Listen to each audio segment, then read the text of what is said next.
Let's get busy.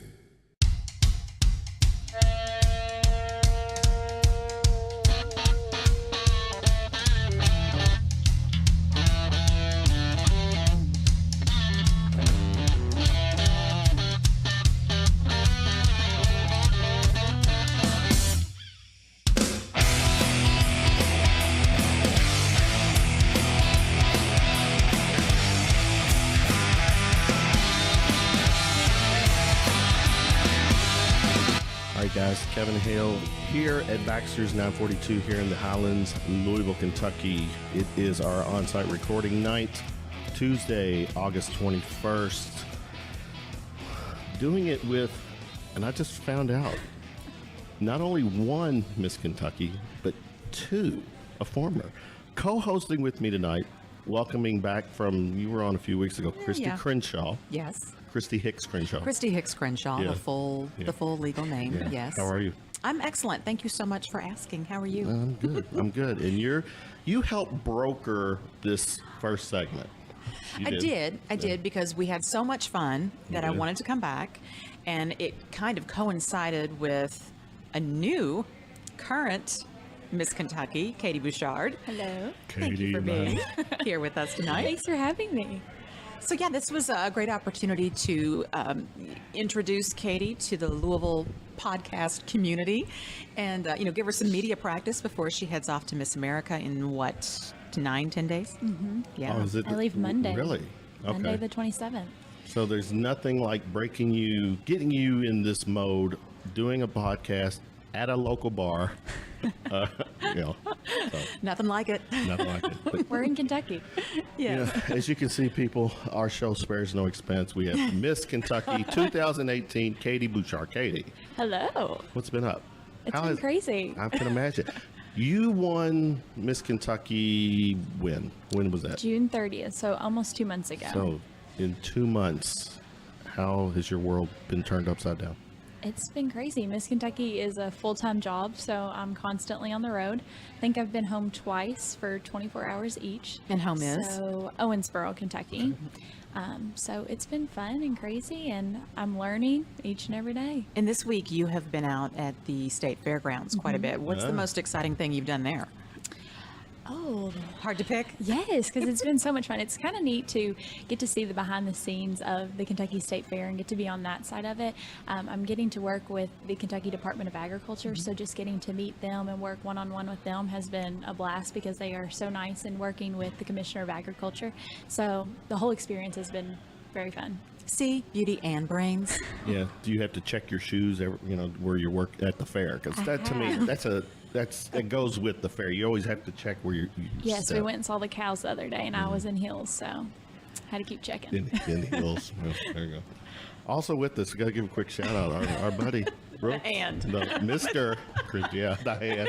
There he is. Yeah. He's in the house. Hi, honey. Well, you touched on, you mentioned Owensboro. Give us a little background on you, because Owensboro is home. Born and raised in Yeah. Owensboro, Kentucky. I graduated from Davis County High School in 2014. I'm pretty... Owensboro's a great place. It is. Come visit for barbecue. That's is what a everybody always barbecue. asks me. A barbecue. Is it really? Moonlight or Yeah. Old Hickory. Yeah. Have you never been to Owensboro? I've been to Owensboro. As a former Miss Kentucky, my little happy self was all over the state as well. Right, that's true. Yes. So yes, I have been to Owensboro. Yes, so most people come to Owensboro for the barbecue. I did not know that. Is that a recent development? I'll eventually jump in, but go ahead. Okay. Go late. No, one Miss KY When to two Miss another. Kentuckys get together, this is what happens. No, so you've talked about where you're from. Let's talk about what led up to your crowning, because it's not just a one shot. We don't spin a wheel and that's your winner. It's a lot of dedication and hard work and several phases of competition. Give us a peek into what that has been like for you, Katie, moving up to being crowned Miss Kentucky. So it took me 3 years to win Miss Kentucky. My first year I was Miss Belle Louisville, so I got to represent the city of Louisville, which is my second home. My dad's There side really of is the a family Belle lives Louisville? here. As in the boat. as in the boat, Okay, Miss right. Belle Louisville. Okay. And then Okay. my second year for Miss Kentucky, I represented the horse capital, so I represented Lexington. And then this year I represented Jefferson County. So I was back here in Louisville prepping. We all have local directors, so they prepare us for the Miss Kentucky competition. So this was my third year. It's not something that you just win on your first try. It takes a lot of hard work and dedication, but I finally did it, so I'm excited. Well, I'm curious, how does this work? Because, you're from Owensboro, but you won coming out of Jefferson Right. County. So how does that work? So Owensboro doesn't have a prelim that goes to Miss Kentucky, Okay. but there are over 30 prelims in the state of Kentucky, and most of them are open to all girls in the state of Kentucky. Some are closed to certain counties, but most of them are open, so you can travel to whatever prelim you want to attend, and whatever one you win, that'll take you to Miss Kentucky. Is that how it worked for you? That's pretty much how it worked. And I was fortunate in an odd roundabout way of never winning my first local. So I competed technically 4 years. I sat out a year and watched and went back and won after that. But in not winning my first local, I would always place and get a little bit of scholarship. And so that was a huge help in paying for my college education. Miss America was then and is now still the largest source of scholarship in the world for women. Really? Yeah. So that's kind of a big deal, and it really does change lives for a lot of young women who, my dad, he worked very hard to put all 6 kids through school. Most of them graduated from Catholic school. I did not, because I wanted to go to the public school where they had speech and theater to compete in that. But college and boys. No, okay. That's all right. They're okay. College, going to college was something only 2 of my total family did, and that was something that I knew. I wanted a college education, and I also knew it cost money. So scholarships have been tremendous, and I know, Katie, you have benefited greatly from it, and you have plans. You've already got your undergraduate. From winning Miss Kentucky, it'll pay for my grad school, so right, and truly you're blessed for that. Tell us what your plans are for grad school. Tell Kevin, so you're looking into Tell Well, I just graduated with my bachelor's in social work from Western Kentucky University. Good for you. So after my year as Miss Kentucky, since this is a full-time job, I plan on going back to grad school, getting my master's in social work. There you go. What's your dream job with that? I would like to be a school social worker, or I would like to do private therapy. So I'm kind of torn between the two. And you probably wouldn't know this to look at Katie, but tell him what made you go into that area. Your background, your backstory on that is pretty interesting. So I came from a 2-parent home. So I always went home to a cooked meal, clean clothes. My mom's a teacher, so she worked at a school that was 73% free and reduced lunch. And I attended that school as well, and noticed that my friends were a little different than me. They came to school with dirty clothes, or they were starving, or didn't know where their next meal was going to come from. So at a young age, I realized that my friends needed help, and I wanted to help them. And then as I grew older, I found the interest in social work, and were involved in community service and reaching out to different people. So that's where I got my calling and knew that I wanted to be in that field. Looks, brains, and a heart. Right. I'm telling ya. I mean, seriously. No, tried. and I say that, it sounds funny, but that's a cool gesture. I mean, it really is. Well, and it's not just a gesture. I mean, I get what you're saying there, but it really is a passion for her. And for There many you of the go. young women that compete, That'll work. they Yeah. have a passion, but they don't necessarily have resources to elevate themselves within that industry or within that educational field, and that is what the scholarship provides. So it is a very worthwhile cause. And just this past year, past month actually, I have joined the foundation, the Miss Kentucky Scholarship Foundation, as a board member. So I do recognize and remember what a great benefit it was to me. I see the work that it does for young women like Katie all over the state. It's hugely important. These are tomorrow's leaders and role models, and when I say role models, I don't mean like they're perfect. We're not perfect. Definitely None not. of us. But there's a lot. Like, tell him, for example, what your typical day has been like when you are slammed with interviews and working with your dance coach and working with, interview and all the things that you do in preparation to go represent Kentucky at Miss America? Yeah, it's crazy. I usually wake up, watch the news, eat breakfast, then I'm on the road. Curious, Yes. CNN or Fox? I switch back and forth. It kind of depends what's on. I like Good Morning America, so I usually watch that. But usually wake up, watch the news, and then I get on the road, either going to clogging lessons, meeting with a trainer. Whoa, ho. Clogging lessons? Yes, so clogging is my talent. As in the dance Yes, thing. the dance clogging.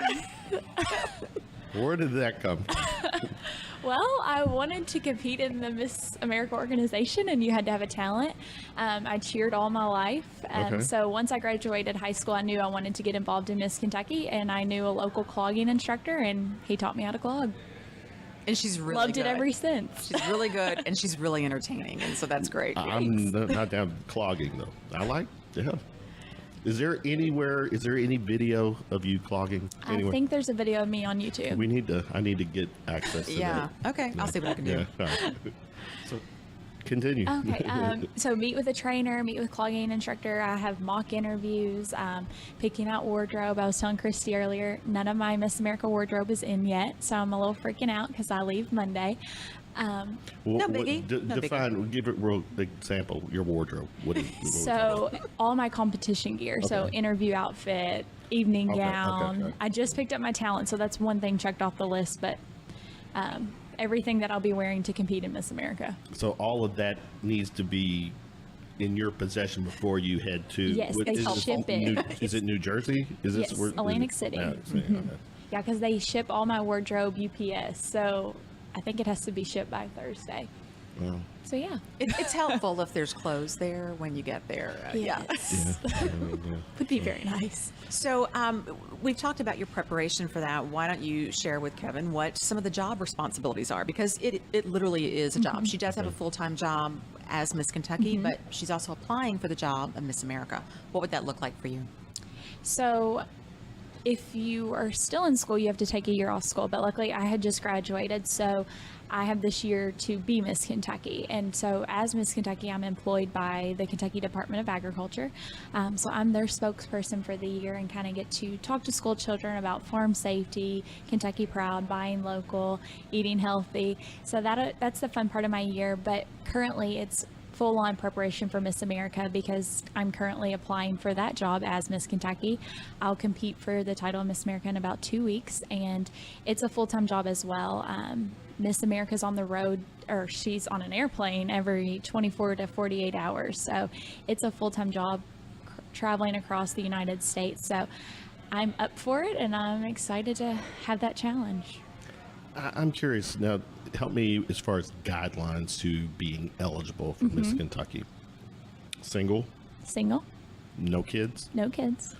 Now this one I'm going to throw at you. This is either one can answer this. Cosmetic surgery, enhancements. Is that a no-no? I I don't know if it's in the rule book.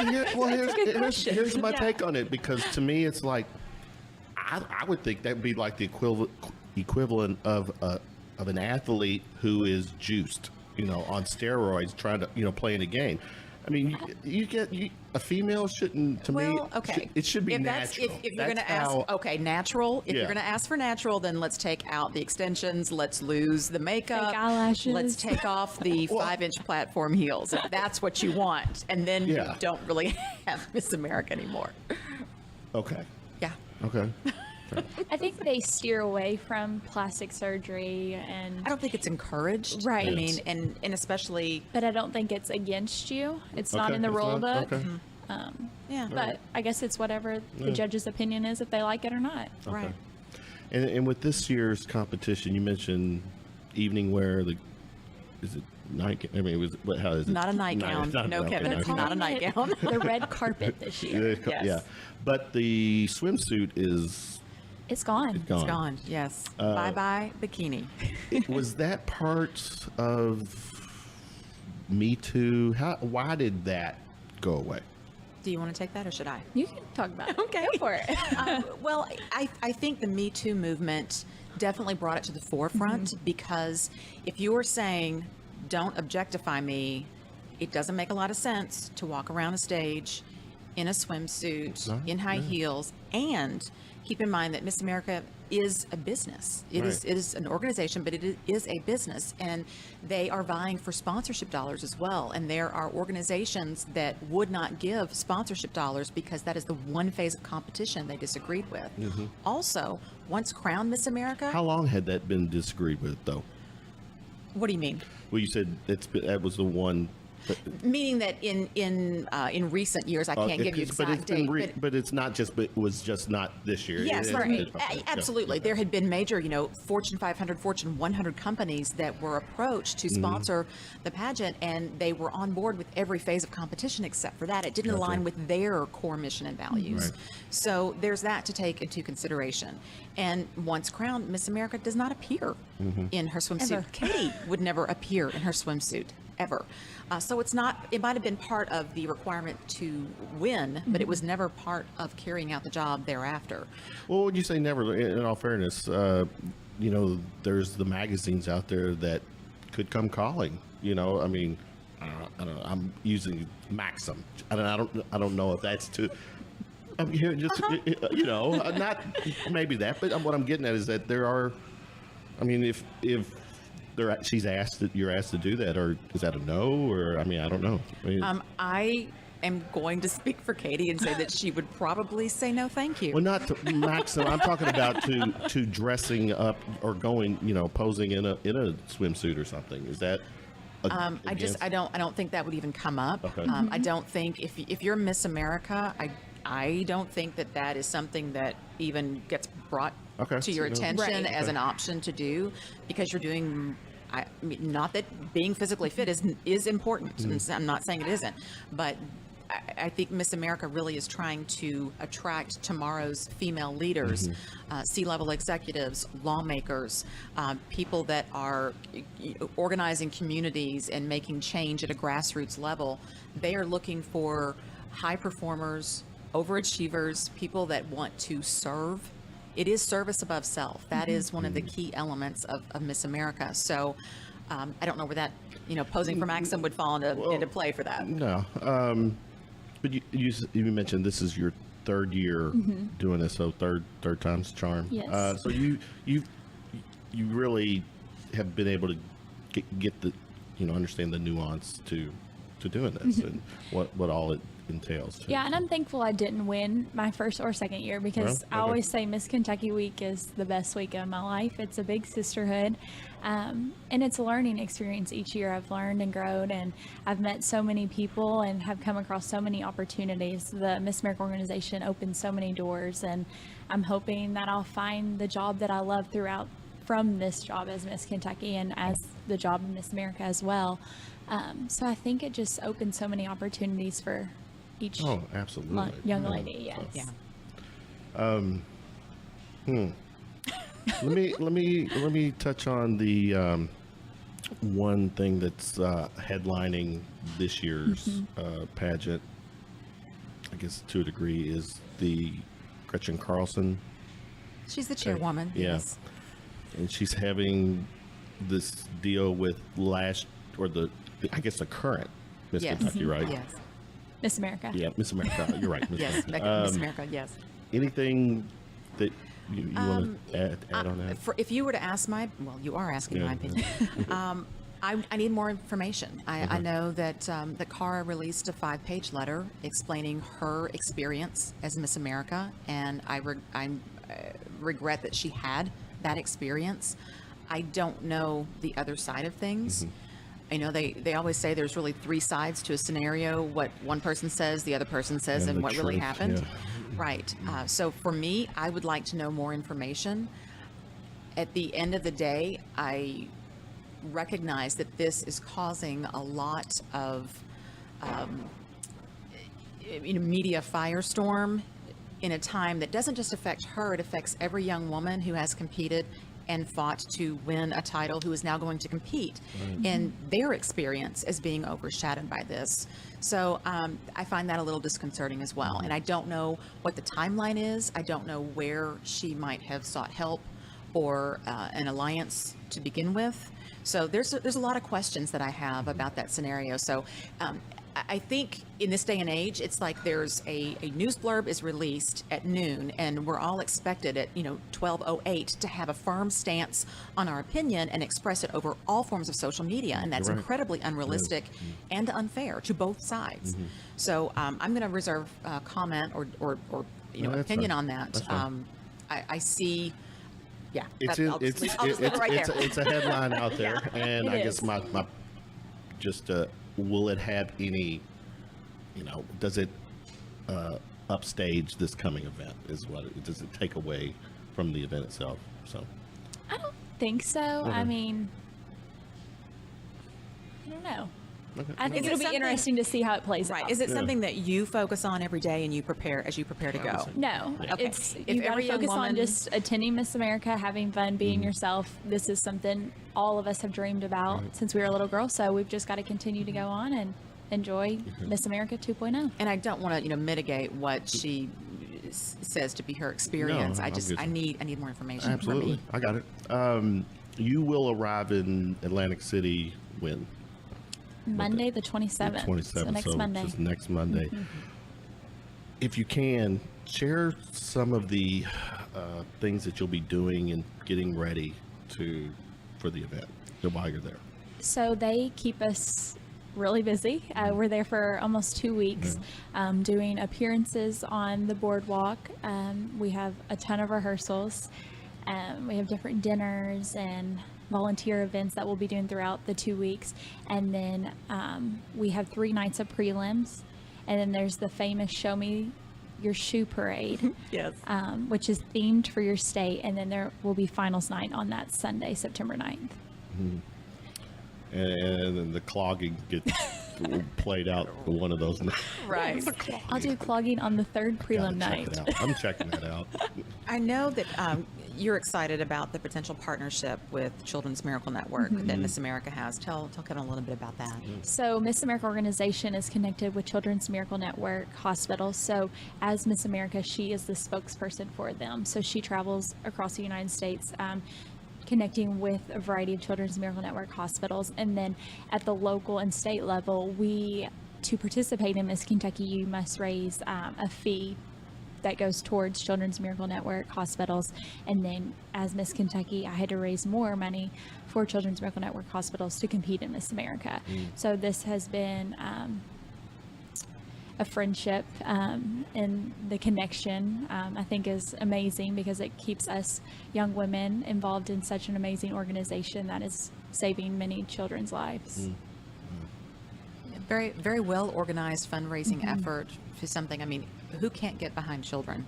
I'm sorry. Right. That's one of the And it's one of the neat to greatest see things. what all the young ladies come up with to raise money. So I knew a local girl named Reagan, and we did a fundraiser outside Walmart. She was actually the national spokesperson for Walmart for CMN hospitals, and we set up a booth outside Walmart and collected money for CMN. So it's interesting to see what fundraisers the girls come up with.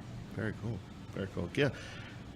I think a lot of people, have this impression that, she's going to show up in Atlantic City and just kind of do her thing and get out there. But there is a lot of work. I'm hearing, understanding behind the scenes. It's a lot. Yeah.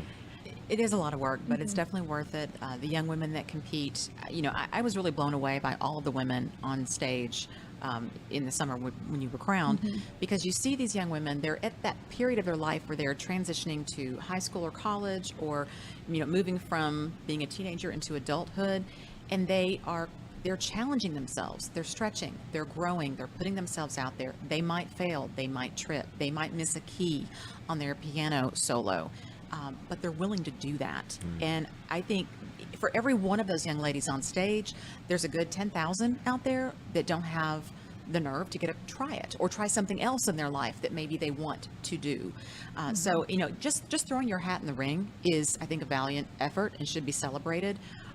You've worked incredibly hard, and we're so lucky to have you as part of the sisterhood and a representative of the bluegrass at Miss America. It'll be exciting to watch. But you all have history too. It's not like you all just didn't meet, right? You've known. Well, I have known Katie because I actually was on a panel the judges panel for your local.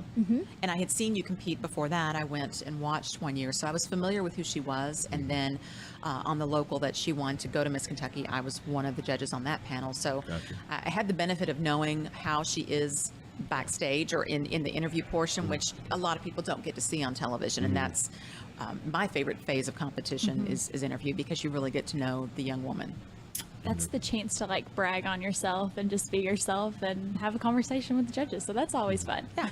She's not used the words such as those two words I'll try at not all. to.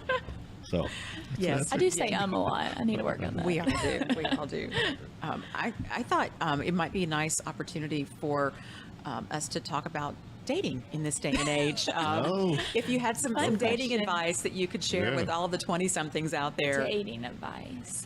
I would have to say treat your lady with respect. Take her out on a date.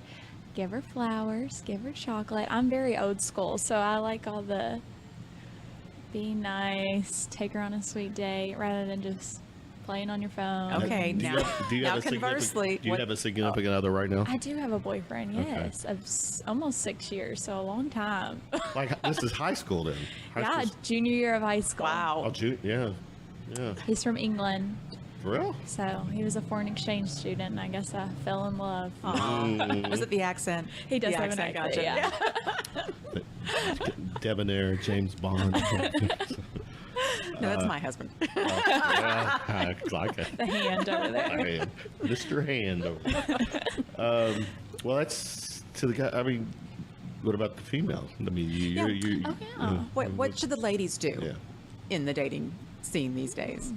Stay off Snapchat? stay off Right? social Take media. yeah. Oh my god. Throw it all away. Oh. Treat your man with respect. Do special things for him. I think it's fun to go on hikes, do things that aren't typical. Make him a sandwich. Make him sandwich. Take him on a picnic. Yeah, there you go. Make him a sandwich. Make me a sandwich. Sports? You a sports fan? I am. I grew up in a football family, so I love football. I cheered, so that was always my favorite, and I enjoy basketball as well. I played softball, so that's another one of my favorites. So Athlete. I love it all. Yeah. Okay. UK or U of L? Oh, house divided. I'm a Cards fan Okay. at heart, but Okay. I could go either way. I mean, all right. So she's not perfect. We got that. We got this. We're close. I went to We're good. Morehead State University, so when people ask me that question, I'm like, I don't have a dog in that race. Yeah, I was a hilltopper, so Yeah, Whatever. There you I look better in blue. go. Any more questions throw at her before I? I think it's all you, Kevin. All right. Just roll with it. Okay. This is Throw 'em what. at me. Yeah. This is what I call my round of shots. It's a little take on our shooting from the lip name. Just some quick Q&A, but I'm gonna let you elaborate a little bit. You Okay. know, because I don't think they're gonna ask you questions that they're expecting one-word answers. So. right. Okay. You're right. Easy one. First concert you attended. I attended Taylor Swift at the Yum Center. She was awesome. Are a girl. See, and I'm not a huge country music fan, and She's not when I even went to her country concert, now, she was awesome. But she's though. more pop now, right? Yeah, that is true. She could go either way. Yeah. Yeah. What celebrity would you like to be stuck in an elevator with, and why? Oh, Interesting. So many. Oh, don't even know. Yeah, I don't have the Jeopardy. I don't know her real name, but her real name or not her real name, her fake name on Law and Order, Olivia Benson. I'm like obsessed with her. I need to find out her real name. You should. Not her Is it the dark hair? I think that's part of an obsession yeah. is knowing their name. Yeah. real name, not All just right. Olivia All right, so Benson. you're not stalking this. Yeah, we. Yeah. I want to be her. If you could be if you could have a superpower, what would it be? To read minds. I would love to know what people are thinking. Dangerous. Very, very dangerous. What is your perfect pizza topping? Oh, I'm basic. I love pepperoni, but I also, when I go to Mod Pizza, you can pick your own. So I do pepperoni, pineapple, and bacon. So a mixture. Pineapple. Man, It's U of so L good. and pineapple. You started out here and you've fallen. Same, or what's the weirdest scar that you have, and how did you get it? I've got one on my pinky, and I fell out of a window. I was How high? well, okay. It was like There's a story. Let's it was hear like it. a sliding. It wasn't, I guess, a window. It was a sliding glass door, and I was flipping over like a chair, and my mom told me to stop, and I didn't, and I fell, and then my finger got stuck in like the little sliding glass door Owie. trim. Yeah, I don't remember it. That hurt just hearing it. Pet peeve. Tell us one pet peeve that you have. The chalkboard. I hate that noise. Or like fingernails on people. Oh, not my thing. It's a common I'm affliction. curious. Yeah. What's your pet peeve? Do you have a pet peeve? I have many. Give me one. I probably do too. I don't like it when people make more work for me. Like if oh gosh, this is just never mind. Let's just All right. pass over All me. right. Okay. Like if I have a job that I have to do a task and it could be done easily, but someone comes in and makes it 12 times harder than it needs to be, absolutely. that kind of sends me over the edge. All right. 2 weeks, less than 2 weeks. It's a set. I guess it's live, right? Yes, This and actually, whole event is. we should talk about America's Choice because they can Oh, vote and make yeah. sure that you Yes. get Yes. on the final. So prelim nights, I believe they're online, but finals night will be aired on ABC on September 9th, which is a Sunday, and they have People's Choice, so you can vote for your favorite contestant on the Miss America website. So go vote for Kentucky. So right now, with the fact that social media and everything, you can do everything online. How much of the vote does the people have? It picks America's Choice, so to Okay. say, and then the But does judges. that the take ju- into? Go ahead. No, you're the going. judges are different on finals night. They're celebrity judges, so America's Choice could go on to win Miss America, and she could have been one of the judges' top 15 picks as well. So if she was, they just bring in the next person in line for top 15 or whatever the lineup is. So yeah, she could win Miss America. So this is all in one night. It's live. September 9th. September September 9th, 9th, yes. which probably 20 million. I mean, it's a world. It'd be worldwide. It's event, it's going to be interesting to see what the ratings are this year because of I feel like they're going to everything go that's going up on. because everybody's going to want to see what's going on and Right. seeing the changes. So And you can definitely find Katie and the Miss Kentucky Scholarship Organization on Facebook and get constant updates of what's happening when Yeah. and all the our- social media. Where Yeah. can we connect? Just Facebook right now? Or is I have Facebook And and Instagram. Instagram. I have Snapchat, Yeah, and we it's know. all Miss America KY.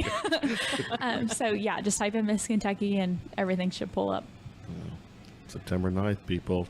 Katie is going to. She's going to bring it home. Let's hope so. Yeah. Two Miss Kentuckys here, man. Crazy. And how many years apart? 95 and I was born in 2018. 1995. I don't like you right now for even saying that out loud. All right. She's young. Great I'm young segment. at heart. Yeah. Katie, again, best of luck.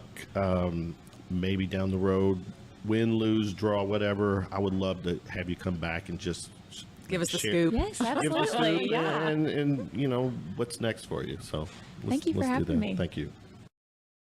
Let's get busy.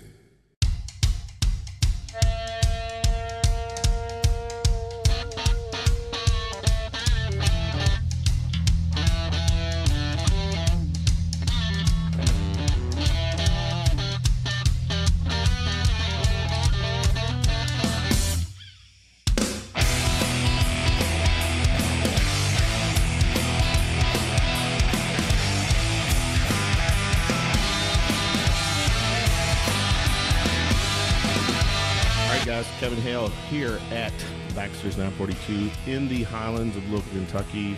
It is our on-site recording night, August 21st, 2018. Next up, Sebrina Scott, actress, screenwriter, multi-talented, multifaceted, All-around good person. all-around good person. Welcome to the show. Thank you very much. How are you? I'm very well, thanks. Good. Yeah. What has been going on in your work? Here, well, let me before you jump. Sure. I'm a big fan of Antonio Pantoja. Uh-huh. And, I've seen a lot of his work, and I've seen you come up, in his work. So, Yes. and you're local. Yes. So I want to say, I think he probably recommended, because somebody like him, I can say, Antonio, give me a guest, give me a quality guest, and your name has surfaced. So. Okay, I appreciate that. Yeah. No, Antonio is one of my very dearest friends and one of the best shout out people to- I know. yeah. And shout out Antonio. Yeah. But yeah, and as a very dear friend who I talk to all the time, I still mispronounce his last name. So good job Yeah. with that one, because I still do it wrong occasionally. Yeah. Louisville born Yes. all your life, Yeah, born and raised. and still living here. I am. The acting thing has not taken you away from. No, I had my daughter when I was very Okay, young, so okay. it just wasn't practical to move away. I've, done some things in New York and went out to LA several times, but no, I stayed home and I wouldn't live there anyway. So, It's yeah. a nice place to visit. It's, well, Well, New York that's is. the other- yeah. So, Right. Yes. Well, let's go back in time. It's the cliche. Where did this all, the acting bug, everything get started with you? Sure. No, that's pretty much all I wanted to do when I was a kid, and so I went to U of L and graduated with a degree in theater, concentration in BFA there, concentration in acting. It's, like I said, all I wanted to do, but then surprises come when I was in college and had my daughter, and so I was going to go to NYU to grad school was the Oh, really? plan. Okay. Yeah. Didn't pan out, but I got something better out of it, and so I stayed home. But did a lot of theater, and then took some time off there, and then started in film about 10 years ago. Do Okay. you prefer one over the other, or do you feel like they both kind of address a creative need for you? It's funny. I think both have definitely benefits in a creative outlet. It's funny. I just did a reading. I have not done anything in theater in a long time. And I missed certain aspects of it. So I was asked to do a reading of Our Town with a group of some of my old theater alum Nice. from U of L. Greg Maupin, he's a really big one around here in the local theater area. He had a small group together, and we did the reading, and I got to do my role of Emily, which I'd always wanted to do, is the main protagonist in Our Town. And I had forgotten everything I learned in theater. So I'm sitting here among these people who are, with their elocution, and big performances in their chairs, and I'm whispering when Emily whispers and I completely forgot how to act for stage, which is funny. So it was a good practice session for me doing Yeah, that. nice. Yeah. So 10 years, and I'm looking at your accolades. Mm-hmm. You've got some Best Actress in the Independent Film, Fright Night film. Mm-hmm. So is the horror thing your thing? or- I am not a horror person. Most of the local, I think most local film. So maybe it wasn't acting. You were genuinely scared, right? Well, that was a horror film. She was a method actress. Method, there in that you one, go. yeah. Well, wait, what one was that for? No, that was Overtime. That was not It's a 2011. yeah, that was a sci-fi / action / horror film. It was a really fun little independent film made by Thoughtfly with Matt Niehoff, Thoughtfly Films. And it was their first. They did it on I think $6,000 budget, the entire thing, very first film coming out. And they did a great job because it had Al Snow in it and John. And Al Snow, as in the wrestler? Yeah. Yeah. yeah, we've worked on a couple different projects together, and yeah, really good guy. But yeah, that's what that one was for. So no, I'm not a horror person, but yeah, it was kind of in the horror genre. Okay. And then the International Mystery Writers Fest. Yes. That's Lee Goldberg. He is he wrote the TV series Monk, and several others. He's a international best-selling author, a New York Times bestseller list of many different mystery novels and series, but a lot of TV shows he did. God, I can't even think of it. Bunches of them that you would recognize. And he has a tie somehow with Owensboro. And he asked for some auditions and video auditions for a short film he was making, and I submitted and and got in, and it was a lot of fun. So that particular award was for the film I did for Lee. Well, I'm looking at the one in 2009, which is the Audit.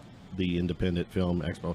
So you're doing the math. If you've been doing this for 10 years, you've won an award within a year in or so.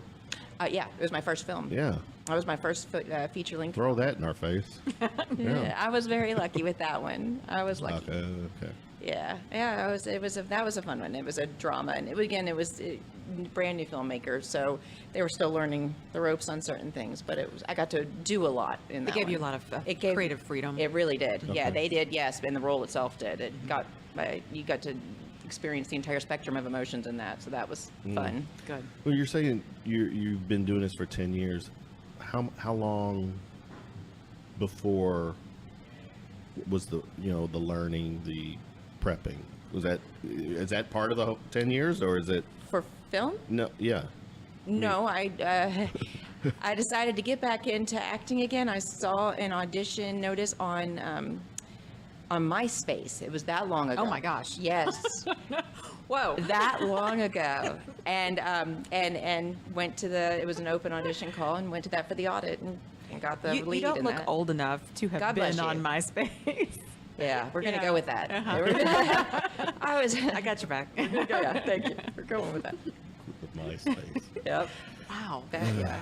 Wow. MySpace. So I dated myself. Yeah. That's okay. Yeah. I was. We knew what it was. Yeah, But 10 we years were. ago, we were Right. on it. So True. yeah. True. 10 years ago. Yeah. Because Actually, today is my Facebook anniversary of 10 years. Fantastic. So apparently, it was about 11 years ago when I started MySpace, and a year Yeah. later I switched to There you go. Facebook. So yeah. Okay. So the acting, is there a genre? I mean, is there, what's your go-to when it comes to, I would love to be able to choose, but as an actress, you don't Right. in local film and independent films, you don't really get a choice. You go with what you can or what people are making. Unfortunately, well, it's not unfortunate, but most, all right, you don't, maybe you're not your choice, but what's your preference? Do you have a preference? No, I really enjoy everything. I will tell you that the horror genre is really big in independent film because It is, yeah. new filmmakers want to show their stuff. Many of them are horror fans anyway, and they're cheap and easy to make.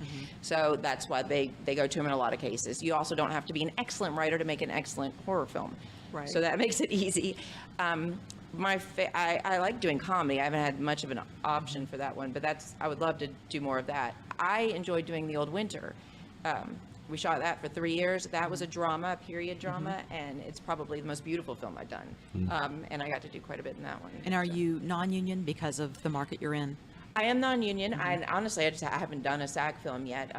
But if I did, there would be no reason for me to be union right now. Right. Yeah. So yes, I actually have my SAG card from a million years ago, Right. and I only keep it like From your current. MySpace days? Before then, Okay, actually, very yeah, cool. I only keep it current so that I get the screeners when the Yes. SAG Awards are announced. Well, I get because friends it's who like send them Christmas. to me. Yeah. And so I do have several of those. Oh my which gosh, is the month of great. December is amazing for so many reasons. It is. It is. Yes, it is. I went out to California and stayed with a producer friend of mine out there, and got to see all the screeners. But met with a few agents who were. That was their big thing is the SAG thing, but it wasn't that you had to live there.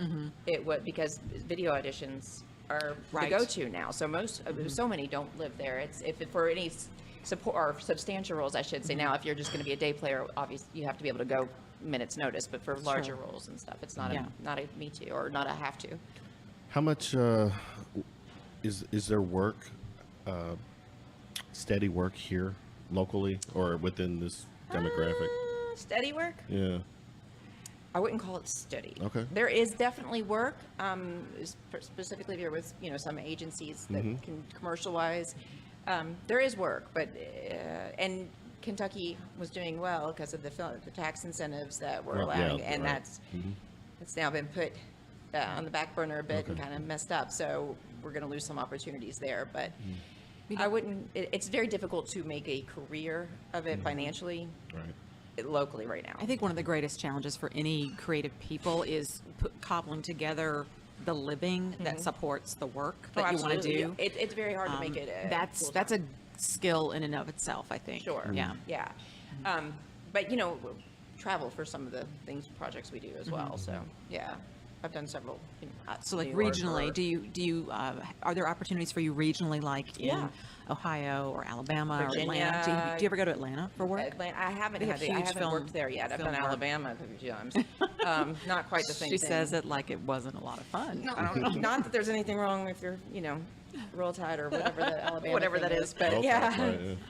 But no, not the most beautiful state. But Louisiana is a great for tax incentives, kind of very similar to Georgia. So there are a lot of opportunities. I mean, is California the still the capital of film? It is, but honestly, Georgia is a close second now. Is it? It really is, especially in terms of TV. Isn't it Series like and The such. Walking Dead was there? Yes, it is. Yeah. It's made there. I can't even watch the previews, the trailers for that. Oh, I can't watch it anymore. It's. I can't. I'm Because- It got not so a horror bad. girl either. Like it really freaks me out. Oh, really? Yeah, nightmares kind of. I can't do Really? it. Oh, We- I just we got so watched- bummed out by the storyline and it got boring. We watched I know, literally it's like like- 10 minutes of the first episode. scared you? I Really? couldn't do it. Yeah, it grosses me out. I I can't thought do it it. was great the first 3 Yeah, seasons the or first so. 3, and I Yes. stopped because it just hit me that It's boring. it's just They turned drama. Yeah. They went very over dramatic, and everybody's That's when I crying stopped. and it got so Crying and feeling, and there's So entrails over boring. here, Yes. and yeah, I just can't do that They together. concentrated on each individual character for that whole season. There would be a whole episode on just, it was nothing but quiet moments of walking through the Ugh. woods and contemplating life. And it was just, what am I watching? So, yeah. Yeah. screenplay, screenwriting. Yeah. That's your thing now. That is, acting is still my Well, it's okay. still my thing. But no, I was a reader as a kid growing up. I probably have 1,000 books in my basement. I'm still a reader. Oh, wow. Not as much as I used to, but, and we get really bad scripts. I would say 90% of the scripts we're sent are, 80 to 90 are just awful. People, not everybody who can make really good film can write a really good film. And especially for a woman, it's very difficult to have decent roles. You're usually the support of the main guy character or the person he can banter with, so he gets to do the one-liners and the zingers and get all the Right. "Oh, yay!" And that is, or their support when they have their breakdowns or whatever it might be. So it's very hard to find strong. I hate the word strong female because you think someone angry or mean. Substantive. Good, yes, substantial. Meaty roles for women. Good Yeah. roles, and whether it be comedy or drama, it doesn't matter but just good solid roles that actually depict the real world. Because when you walk out on the street, it's not 80% men out there, but in the scripts it's 80% Right, it is. men. So it's not and it's not even a woman-man thing. It's just bad writing most of the time. It's nothing to do with that. But I started writing a few years ago. I started writing some things. And then Antonio gave me the chance to work on one of his, which was nice, and just to help. And he, obviously used his own stuff, but took some ideas, which made me feel good. And now I'm writing my second full length that's all mine, and I'm proud so far of what's come of it. But So I you're really like on it your 'cause- second or third? Which one? Well, third that I'm working on, Okay. but second that's fully mine. I've started a few, but All right. and some with other people I've worked Wha- on. The first one, what happened with those? Did they? I wasn't in love with it. It was a Okay. learning thing. I sent it off to, I have some good friends who are very big in the screenwriting world. And I got some great feedback and learned a lot from it, but I wasn't in love with the story. I was reaching, and when you have to reach for what's going to happen, it should just flow naturally on what happens. So, and I whiteboard everything and do my scene cards and, What is it? beat sheets and all What do that. they call it? Storyboard? What is it? Well, I don't storyboard. Okay, That's good. Okay. yeah. There is be a- the cinematographer that Okay, are gotcha. story. Yeah. Okay. But I do story like whiteboard everything. What I say is what I figure out the character arcs and scenes I definitely want to have in it, and then use little cards to kind of figure out where I want to put them and Right. who it with and all of that. But frankly, it's just to have good dialogue is something that's really not done often in independent film. Right. So They write conversations that don't ever really happen in real life. It's all very awkward exposition and stilted. Yes, because they're just trying to explain the story through dialogue, or Right. explain the backstory through all this dialogue that's unnecessary and what people would And never it's- say. Right. Show Never me, s- don't tell me. That's what exactly yeah. it. Yeah, Yes. I got you. Now, with this boom with Netflix, Hulu, all these other mediums that are putting out their original stuff, does that open the door for, Sure. it gives you another. Absolutely. Right. And anybody who is, and I'm not a filmmaker, No, obviously, right, but to write something in collab, which is the Well, dream, that's where I'm going, yeah. collaborate on something that could be picked up by something, that gives you a whole lot more outlets. And it's kind of like with the cell phone services, how you have AT&T and Verizon. If you have a whole bunch of other carriers out there to choose from, Right. it gives you more opportunity to find the plan you're looking for. Right. And that's kind of what Netflix and Hulu does, right? Yeah. So yeah. That's how, like on Bumble, I have a lot. I digress. What's Anyway. Bumble? I have no idea. What is that? I don't know what No. Bumble I is. don't. Is it like on MySpace, or is that what we're? No, never. No idea. Never mind. We'll talk about it. All right, what's your thought? Where do I go? Help me out here. Oh, no, I do have a genuine question. My degree was theater and radio television, and I okay. worked in theater and did some commercial work and voiceover. What do you not do, Kristie? Yeah. That's another conversation. No, it's about her right now. Let's talk Okay, I about agree. Sebrina. Sure. Do you have a creative process, something that you do to kind of prime that creative pump? Are you a journaler? Do you do yoga? Do you I do chant? yoga, actually, but not as much as I need right. to. What's your practice to keep in flow? Honestly, the writing is a big one. I have notebooks all over my house, and anytime I see something that would be a good idea, I'm doing. Are you a fan of Morning Pages? Julia Cameron, The Artist Way? I don't know this. Let me enlighten Please you. do. Oh my gosh, What- this what is is brilliant. Okay. Julia Cameron, The Artist Way. Okay. It's a Give me your- 12-week I need my phone so I can creative take a note. program. I'll text you. Okay. It's a 12-week program. It's a book. I've done it like 3 different times, and there's different chapters, but there are 2 non-negotiables in this process. Okay. One is Morning Pages. The other is Artist Dates. Okay. Morning Pages are you wake up. It's free form writing. 3 Right, I can't do pages. that You first thing in the don't edit. morning. It's so good if you do it though, and I'll tell you why. Yeah, lay it on Right, so me. you write the 3 pages free form. It can be blah blah blah. I hate my life. The laundry's piling up. I hate my job. It can be the sun is pretty. Whatever. It doesn't have to even make sense. You Does don't. it write? It just gets you in the writing. Well, Okay. think about I would say so like when I make chili. Yeah. In the fall, like I make this beef Texas chili with lots of beans and whatnot. And I cook it, and then we have some, and it goes in the refrigerator. When I pull it out the next morning, there's this layer of grease on top, Yes. right? So I got to scoop that off.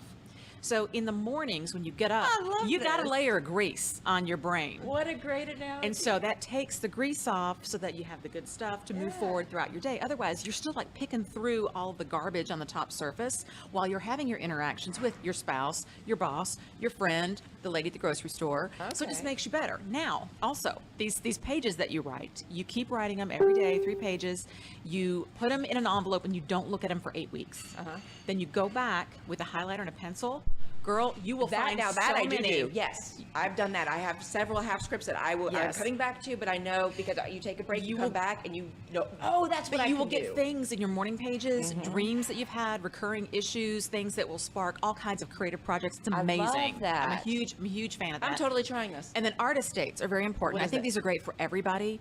An artist date is you and you alone. You don't get to take a boyfriend, a girlfriend, a spouse, a parent, a child, nobody. It's just you. Give yourself like 90 minutes to go do something really cool and fun that you dig. It can be antiquing, it can be coloring in a coloring book, it can be I taking a paint. painting class. So there's There you that. go. All right, well, good. Yeah, I love that. That's wonderful. It's fantastic. I'm totally doing the morning pages too. That's I want to wonderful. follow. I want to follow up with you and see if you do it. No, and, I and actually will what try that. benefit That's pretty amazing. It brings about for you. I'm I'd love to just- see I that. go, God, can my brain be? But you're telling me it's okay. It's all brain fog and Absolutely, that you're sifting through. I gotta do it. Yeah. I'm Nobody trying. reads it but you. I mean, unless you I mean, decide if to it- publish it later in a coffee the table harm in book, which trying it, might right? be a really good idea. I'm going to jump that Write down. that down. More importantly, let me jump in here. Sorry. No, I'm sorry. Were you here? you mentioned you mentioned chili. Yeah. Like, Yeah. does that have to be a seasonal thing? Because you said chili in the fall. I do it in the fall too, Really? but I do it all. I do it I in do it spring year as well. round. And actually, man. I'm starving. It's like That chili sounds is so good chili. right It's now. good. No, I'm I don't fall. just because I make it in the fall. summer, I'm not eating it out It's on. a football food. We eat it while we're watching. You know. When the know, I snow's mean- outside and I'm Yeah. decorating my Christmas So you only tree. drink hot chocolate in the wintertime? Yes. Mostly. Really? Yeah. Not always, but I don't know what mostly. planet you're living on, but ours Yeah. is. It's a Yeah. fall and winter situation. And chili is winter. Yeah. It does. It has to be winter. Tomato biscuit. Any hot Ooh, thing yum. like that. Yeah. Not so much for you. No, I mean, I eat you're food free when to I'm. eat it. Yeah, I eat it when I want it. Sure, You know, right. Yeah, so. You're skylining it any day of the week, any month. Yeah, I hear ya. Yeah.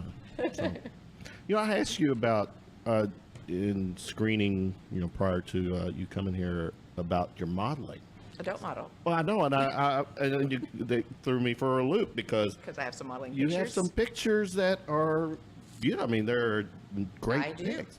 I have So some. you would have, if you could have lied and said, yeah, my modeling career is just out of the roof, it's over the top. Oh, but I would hate that because I would not want anyone to think I'm actually trying. I hate being in front of a still camera just to do photos more than life. It's more than anything else in this world. It is truly my nightmare. I shake. I'm miserable. I just take the picture and be done. I obviously for promotional things, for posters, things like that, you have to do it. Right. And then I happen to have some of my very best friends are some of Louisville's top photographers, including Antonio. Right. Joey Goldsmith, Bill Spangler. So they've, asked me to do different things, or I've asked them to for promotional things, and it's a way to get. It's a lucky byproduct of some amazing creative friendships. It is, and honestly, it has well nothing said. to do with your acting ability, how good you look in a picture, but somehow people online don't know that. Right. Because they see you in a great looking picture, and they go, ooh, I want you in my next film. They don't care. I mean, that's She's got the the world look. of independent film. And I think it's sad, but I'll take it because Right. it works. But that's reality, though. It's reality, and it sucks, but it works. So I'm, if my friends want to, Not your fault.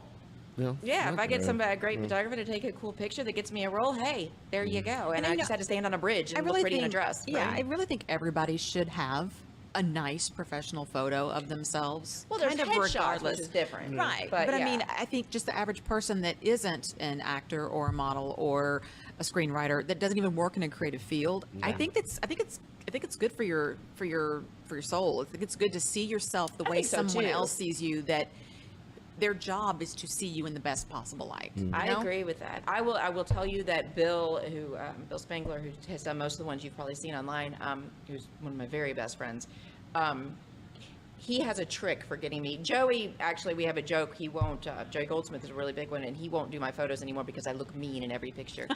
Is what he's, and I do because I hate it. But Bill has a little trick where he'll play, certain really fun music for me and give me a glass of wine, and now let's go on the trestles and do a picture.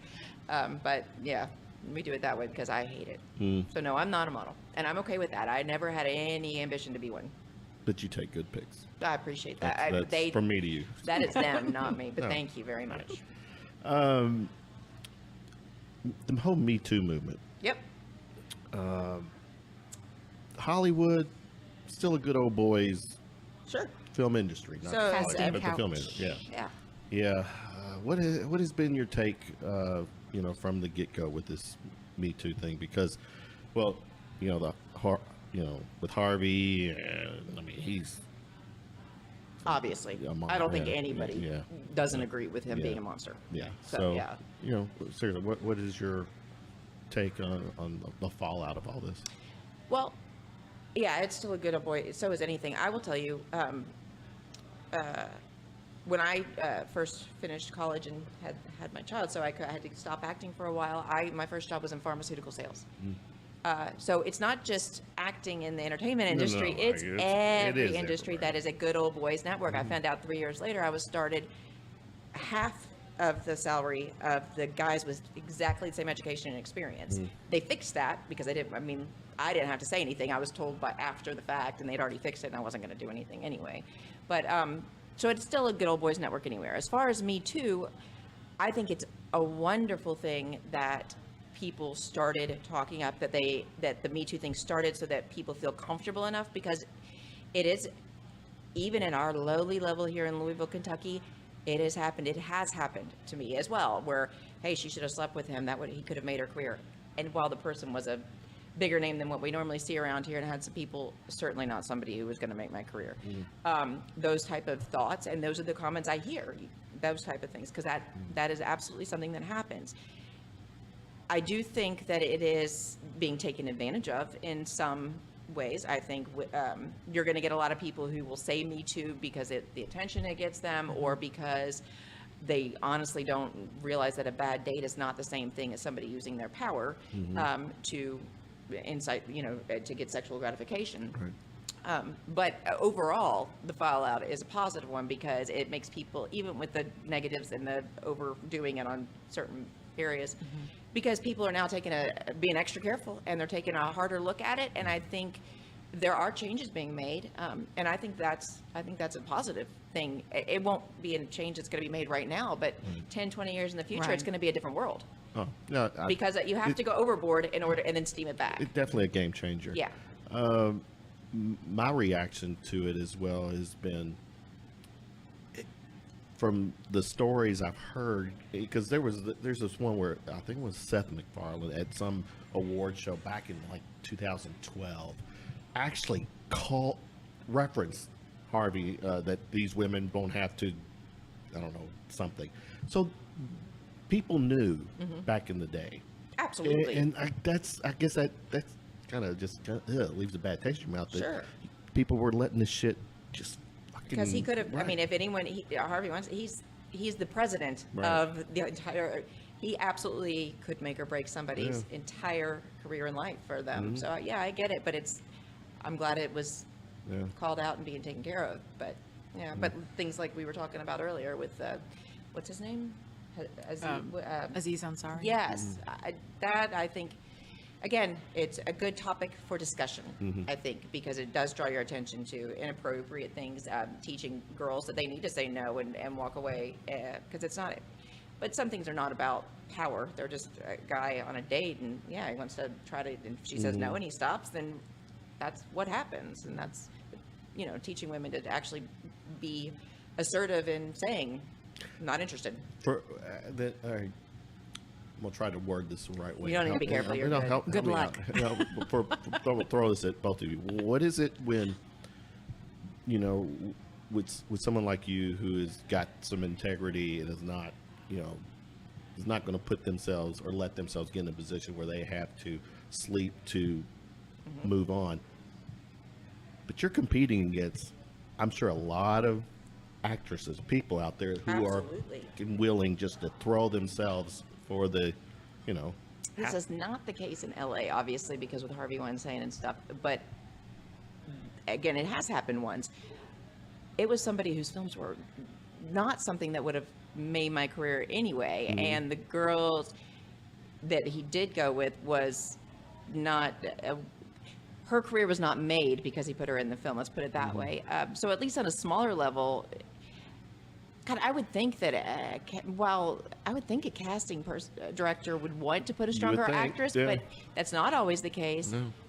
I will say that the stronger, better done productions use better judgment. Yeah, you would think. Yeah, for the most part. I am unconcerned about that, though, because who wants to get their career that way? Yeah. No, I got it. But, but I think there's some. Oh yeah, there are absolutely many. Yeah. There are. On There are both many. sides too. I wouldn't think. I think both male Oh, and yeah, female. no, yeah, absolutely. It's not Yeah, relegated right, to just right. one power play, one gender that's taking advantage.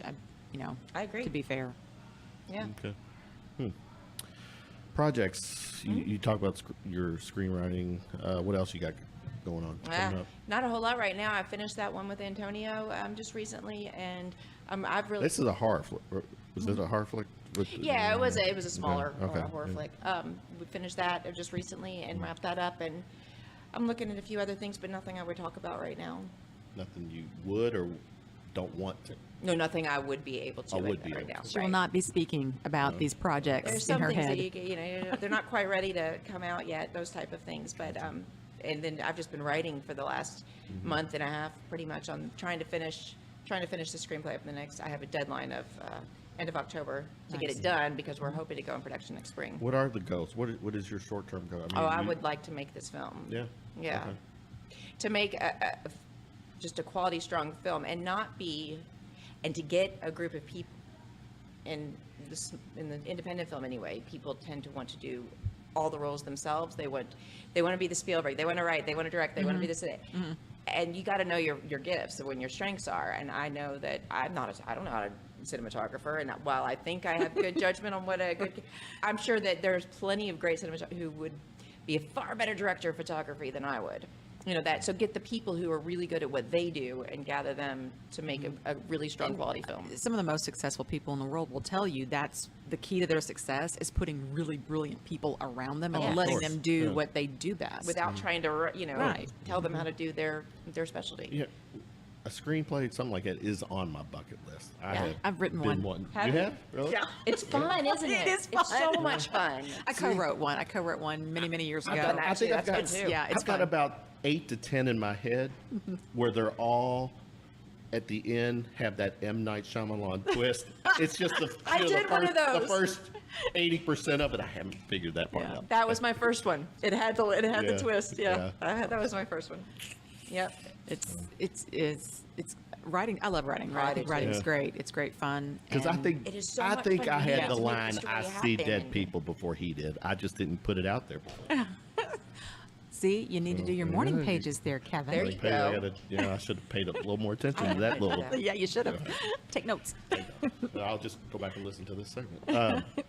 Okay, this is our little round of shots questions, some quick Q&A for you. Coffee.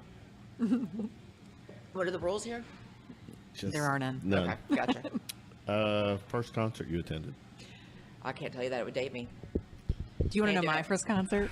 I'm gonna say Aerosmith. Okay, My it's not second, so I'm going with all right, we Aerosmith. know it's not the Beatles. So Nope. or who is it? Aerosmith. Aerosmith. Was that your first? I'm saying it was. All right. As far as I'm going. Well, I mean, Aerosmith. You don't have to. You didn't have to necessarily see them when they first came out. No, I know. That's why I'm saying it, because it could have been at any point in time. Okay. For them. I'm not telling you my actual. See, if, I'll tell you if you're off going to the do air. it that way, you should have said In Sync or Backstreet Boy, something like that. Yeah. All right. Oh, you're right. I should have done that. I Yeah. totally should have. Yeah. Is it better to beg for forgiveness or ask permission? Depends on what you're talking about. It's a general question. So where do you? Well, I mean, if you're not talking personal life, I would say beg for forgiveness. Yeah. Otherwise, ask Don't permission. beg, just ask. Yeah. Yeah. Ask for All it. right. Yeah.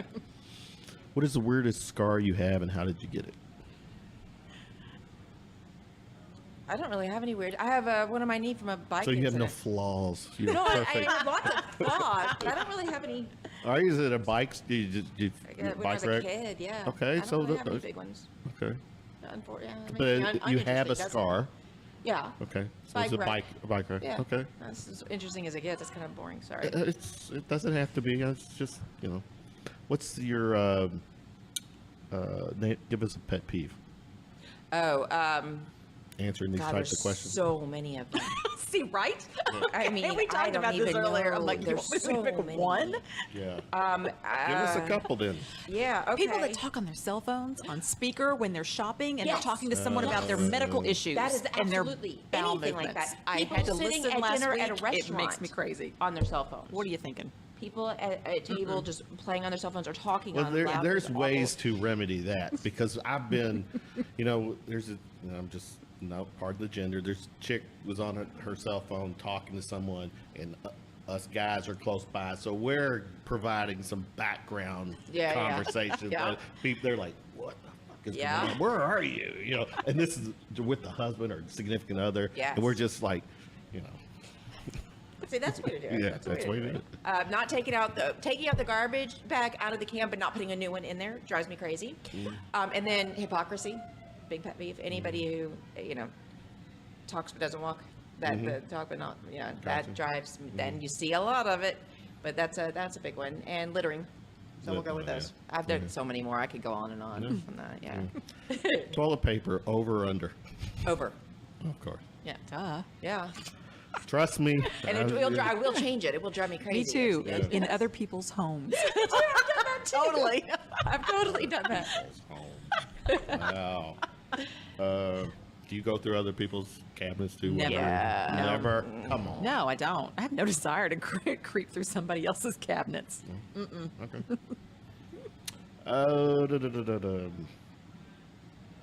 Superpower. If you had Oh, easy, fly. Easy. Because- Dream is to fly on a dragon one day. On a dragon? I would love to dragon, fly on no a less. dragon, but just to be able to fly, that's an easy one. I used to have those dreams as a kid. I still do occasionally, the flying dream. Oh, yeah. And there's no better feeling, nothing more free. And then this year, I went to Hogwarts and went then so also jealous. to Disney and went to, it was so cool. But then also went to the Pandora, the Avatar thing at Disney, in the Animal Kingdom, and I flew on a Banshee. And I've never had a That's cooler awesome. experience. It's like I got off and tears are falling. And I'm going, this is what I was meant to do. And everybody who got off the ride at the same time were all going, oh, can we do it again? Oh my God. And they were crying. It's the coolest ride in the whole world. Gotcha. Yeah. If you could be stranded on a desert island with someone, who? Celebrity. Let's go with celebrity. Alan Rickman. He's no longer alive, but Alan Rickman. He's badass. He was That's badass. my boy, yeah. First time I was, Die Hard was really the first one. Wonderful. Well, I saw, Yeah. when he was younger, yeah. And you know, Bruce Willis just had a roast, and he clarified gosh. it's not a Christmas movie. Just That's saying. It's But not- it can it be. came out, but Bruce Willis said it was Yes. not. I love watching it. That's when Christmas time you got to watch Die Hard. Yeah. Yeah. It's Yeah. we had a Die Hard Christmas party Ho, and ho, dressed up as characters. Yeah. That roast was hysterical. I haven't seen that. I have to Martha look at Stewart. that. God, Demi Oh showed up my at the gosh. On Alan Rickman? It was end. No, Alan it was Bruce Willis. roast. Bruce Willis. Okay. Yeah, just on. And Demi Yeah. was closed it out. but Yeah. Yeah. Yeah. I'm not It sure was that good. one. Stuff. It was good. All right, last one for you. If you had access to a time machine, Okay. this was previous, but where we had talked about when Yes. Okay, yeah. access to a time machine, it can go anywhere in the past. You're Anywhere, anytime? anywhere, anytime. You're going to observe. You're not going to change anything. I don't get to interact. No, well, you can interact, but you can't. But your interaction I can't change history. I can't go kill Hitler, is what you're saying. Wow. Go Which ahead. is absolutely what I would choose, but I can't do that, so. You asked. You asked. I did. Is that bad? No. No. There's we'll talk. There's about backstory. that. Yeah, Just say, is that bad? 'Cause No. you're not a good No, guy. no, so- no, Okay. Killing is a good thing. Yeah, and yeah, I don't think it's gonna raise any flags with the, Big Brother government because Yes. you're threatening to kill somebody. But Oh, But, gotcha. where do you want to go? If I could go anywhere and just observe something really cool, I would love. God, that's a hard one. I am a very big British aristocracy fan. So I did a thesis on Queen Elizabeth. I know everything about the Tudors besties. and the Plantagenets and the whole deal. You probably don't even know, but all the different people. I would love to go back then and observe some of that. Probably the War of the Roses. You probably don't know, but you do. You are, yeah. Some of that kind of stuff back in medieval England. That would be pretty amazing. Okay. Or go back to the Renaissance and check that out. But yeah, I don't know, something cool. Very cool. Very good. Very cool segment. Sebrina Scott, actress, model, just No. humor me, model, screenwriter, And how can risk people taker. connect with you? Yeah. Give us all your social media. Where can people I find don't, you? I don't do. I mean, I have my Facebook. Obviously, You shut down your MySpace, right? Well, Okay. Yeah. I'm under a different name on that. Right. I can't remember the email password, so I can't actually get rid of it. I've tried. Wow. Actually, I went back and looked at my. I can't remember the still password, there. but it's still You're there. kidding me. If you I can't remember turn your, it off. I can't if delete you it. remember your screen name, whatever, look it up. Yeah, you can see because it. that's what I I found know. some pictures back I in think the I day. blocked it out I've of my done the memory. same thing, but I can't remember the email that I used either. Instagram, but I'm not on there that often. I cannot stand all the different. It's too much to keep up with. It's constant, and honestly, it doesn't. For me, I don't find that has much value in keeping up with all the social media things. But my email is scottsabrina@gmail.com. That's easy enough. My website's under revision right now. So, but eventually, I mean, it's sabrinascott.com. It's just under revision right now. So, yeah. Great segment. Thank you. Thanks Great to for meet hanging you. out with Thank us. you for Good. inviting me. That was fun. Good stuff. Thanks. Thanks. Let's get busy.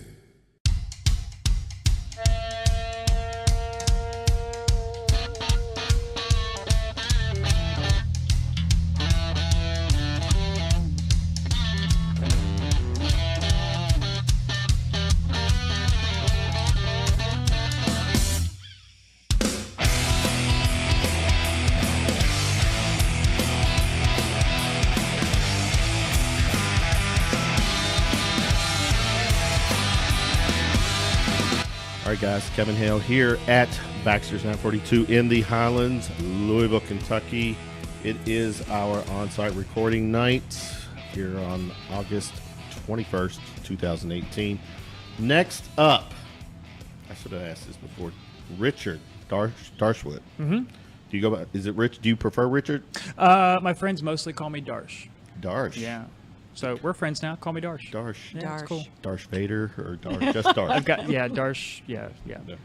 Welcome to the show. man. Well, thank you. Glad Yeah. to be here. I'm a big fan, so happy to be here. Big fan. I like it. Yeah. I've never listened to the show. Exactly. Of course not. Yeah, I found him. He didn't find me. But again, It's this a nice is- thing to say, though. And right? yet he's here. And yet he's right? here, and I appreciate I that. am happy to be here. Though. Yeah, Thank you so much. You know, again, the way I come across potential guests is that we're either friends on Facebook, and I'm seeing something on the news feed, or a friend Bathroom of walls. bathroom wall, Craigslist, looking for musician with bourbon background. Musician or a magician? and Consistently. Right? You're gonna. It happens a lot. Anyways, but again, welcome. And then we got Kristie Crenshaw here Hi. tonight doing the co-host duties with me Keeping you in tonight. check. Yeah, and you're doing a good job. I doing a try. good job. Give us the 411 with you, because I'm looking at, this is on your Facebook page. Mm-hmm. You got a lot of tags here. You got Okay. house musician, Okay. Culbertson Mansion. Oh, right. Yeah. Is that still? Yes, definitely. Yeah.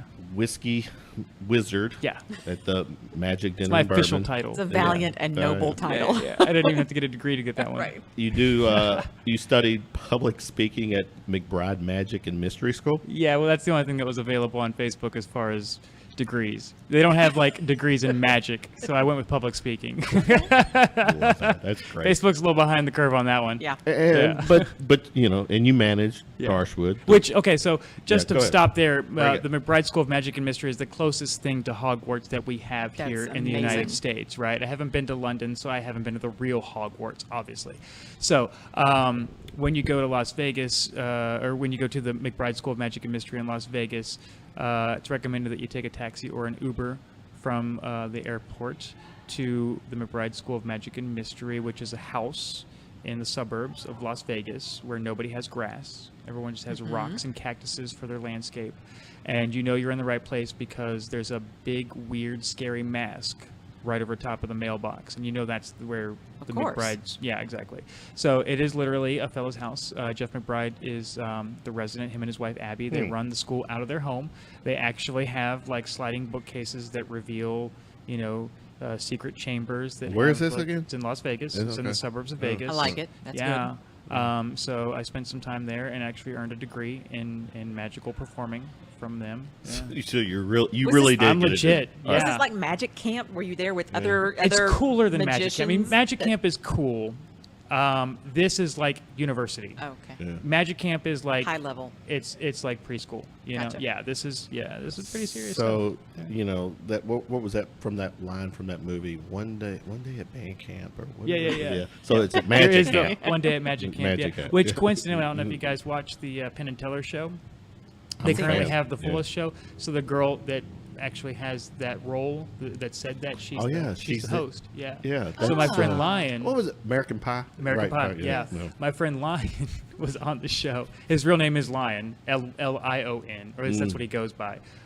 His first name really is Aurelius, so you can understand why he goes by Lion. I think that's his middle Perhaps. name. Long story short, so he's on the show, and I feel terrible because I don't remember her name, but the young gal. Do you know it? No, go ahead. Keep going. I'll Okay. Google it.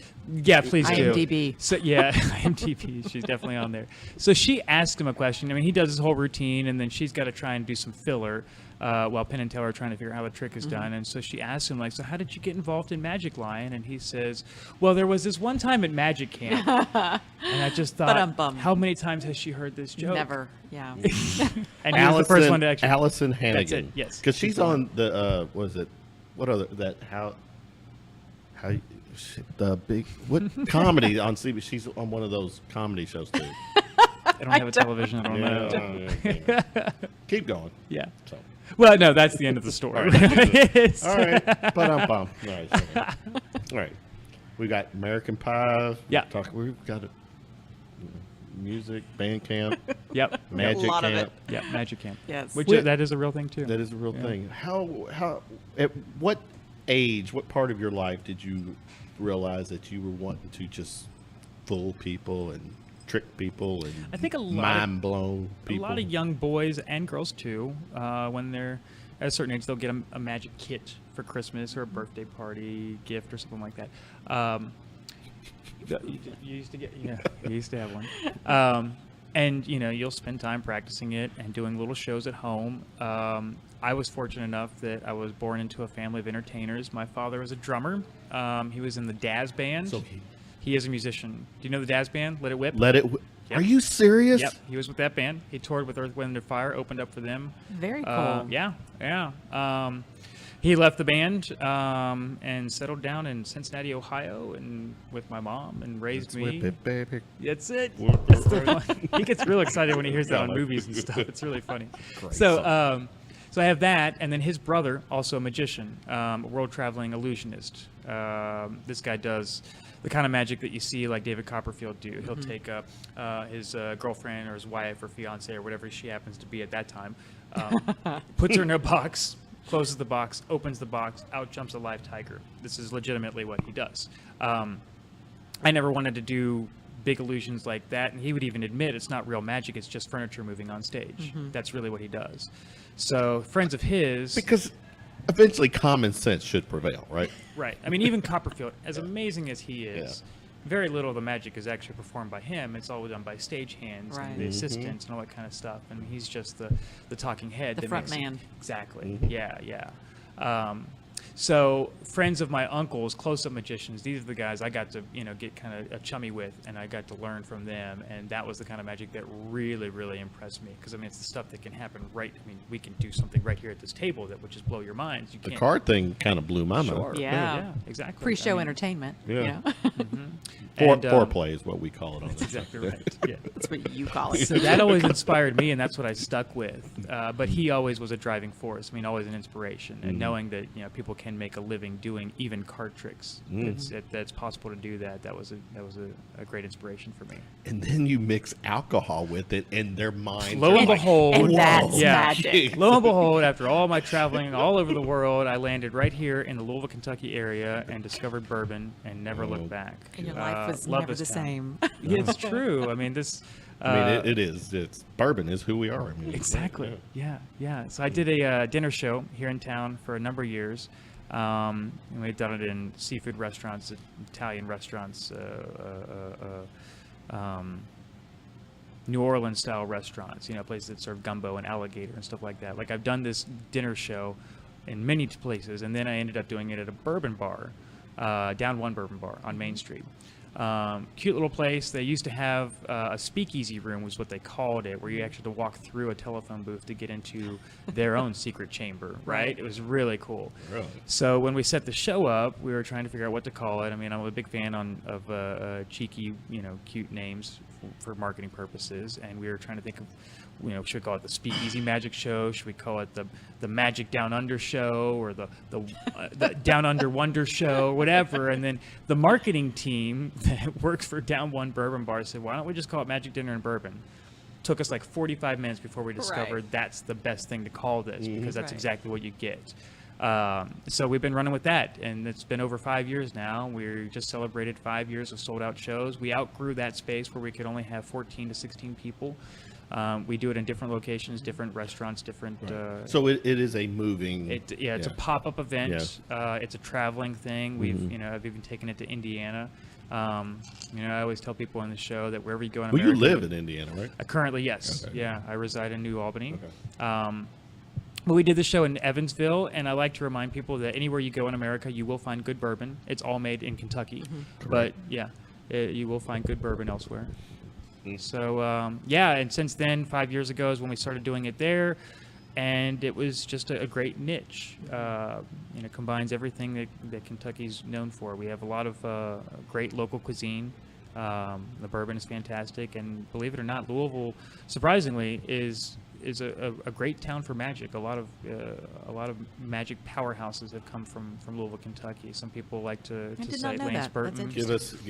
Lance Burton is Lance, well known yeah, as Okay. he retired as the Grand Master of Magic, and then also a gentleman named Matt King, who's I believe he currently has at least one of the longest running magic shows in Las Vegas, and he's from Louisville, Kentucky. So yeah, I mean my friend Lion, he's making it big out in Vegas himself right now, and he's stopped here on his long travels. So I'm checking this out. yeah. Trying to pull up the webpage, but staying with the bourbon thing. Magic tricks after some people have been drinking. You're right, absolutely. I mean, yeah, people always ask Like if the magic gets better shooting when fish they in a start drinking. barrel. exactly. Yeah, no, you're exactly right. I mean, Yeah. normally I've learned my lesson that it's better for me not to drink while I'm performing because I get sloppy and the magic may not be so good, but usually people are just as drunk, if not worse. So the magic is always better the more that you drink, even if I stay the same. Right. Particularly if I stay the same. But so the way the show operates is as soon as you walk into whatever secret chamber we end up performing in that night, you walk in, you're immediately handed a welcome cocktail. So let's just start the party off right. As soon as you get there, you get a drink. You sit down, we may have appetizers, we may just have some bread on the table or something like that, but you have something to nibble on. But I'll start performing magic right there at the tables as soon as you arrive. Then we have, at this point, we've grown to the point where we actually have a full stage, backdrop, lighting, sound system. We turn every single dining room into a black box theater. It's the closest thing you'll get to a Vegas illusion show here in Louisville, Kentucky, wherever we're doing it. So I'll do an act of magic, then we do the first course, more magic, second course, more magic, dessert, more magic. We end with a big grand finale. We'll do a bourbon tasting somewhere along the lines. We've partnered up with a number of distilleries along our journey, but from the very beginning, we've been with Four Roses, and we have a very strong partnership with them, and they're taking us all the way to the end of 2018 and probably Very into nice. 2019. So for you. big shout out to Four Roses. Yeah. They've been great friends of ours. Yummy. Yeah, exactly. You're a lover of bourbon. I right? am, yes. My dad made Jim Beam for 32 years Yeah, that's before what he I said. retired. No kidding. Yeah. Yeah. Lovely. From Bardstown, Yeah. bourbon Right. capital Yeah. of the Yeah, world. of course. Current bourbon drinker. My husband's got one right over there. I'm a little jealous right now. I Cheers. am a fan. I am a fan of bourbon for Yeah. sure. Even when I was in college, okay, maybe after college when I was legal, and all of my friends were drinking, Zima with a yourself. Jolly Right. Rancher Oh, in the, those that's how days, old yeah. I am. I still would have the Zima, bourbon. they did bring Zima back. know. too. What know. were they thinking? I haven't tried it again, but I'm I not was. going to. I would still, even then, I ruined it with But I- Diet Coke, but that's what I drank was bourbon. Yeah. Cherry Bourbon Jolly is so Rancher. it has such a wonderful, rich history. The more I learn about the history and where it comes from and where it's going, I find it even more fascinating. One of the coolest aspects of it is, but I'm also a foodie guy. I love. I'm a chef by trade. yeah? I got a degree in culinary arts right out of high Fantastic. school. I thought it would be smart to do that and help with my travel. I can find a job in any city in the world, basically. But as a foodie, I respect the fact that without bourbon, we wouldn't have the FDA or any of the regulations that we have on food now. A lot of people don't know this, but prior to Why is that? Go ahead. Yeah. well, so this is what happened. So, what's it? If you look it up, I'm trying to think what the name of it is. There was people that were taking whiskey and making really, really bad batches of whiskey, and they would put anything in it to make it seem like bourbon, battery acid, iodine, all kinds of nasties to Okay. make sure it real? looked like, Really? this was going back way before Prohibition and whatnot. So to counteract that, they created a law that created the standard for what bourbon is. And to my knowledge, it's the only spirit in the world that has such a definitive bullet point of what it takes to become a bourbon. In order for them to legally classify it as a bourbon, it has to meet all these characteristics.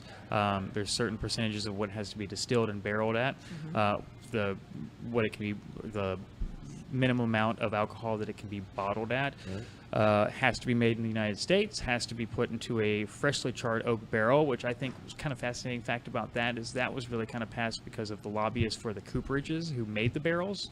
So what happened is if you constantly reuse barrels, well, now these companies that are making barrels, they're missing out on the opportunity for more business because you're reusing their product over and over again. So they lobbied to have the law passed that you have to use fresh, new barrels every single time. Unfortunately, we can still find a use for those leftover barrels. We ship them off to Scotland where they barrel scotch. You can ship them off to Mexico and you can barrel tequila in it. Did not know that. So in a lot of, exactly. In a lot Or of you scotch. can repurpose it as furniture. Yes, exactly. As we've seen a recent boom in Louisville. Yeah, it's been quite Yeah. a trend, right? Yeah. There you go. So a lot of tequilas and a lot of scotches that you drink, they do have traces of bourbon, which makes them just that much more, much better. So you have that aspect. The ratio of the grains that are used has to be at least 51% corn. And I think that just kind of goes back to probably along the same lines as like the corn subsidies that happen in the United States going back over 100 years now.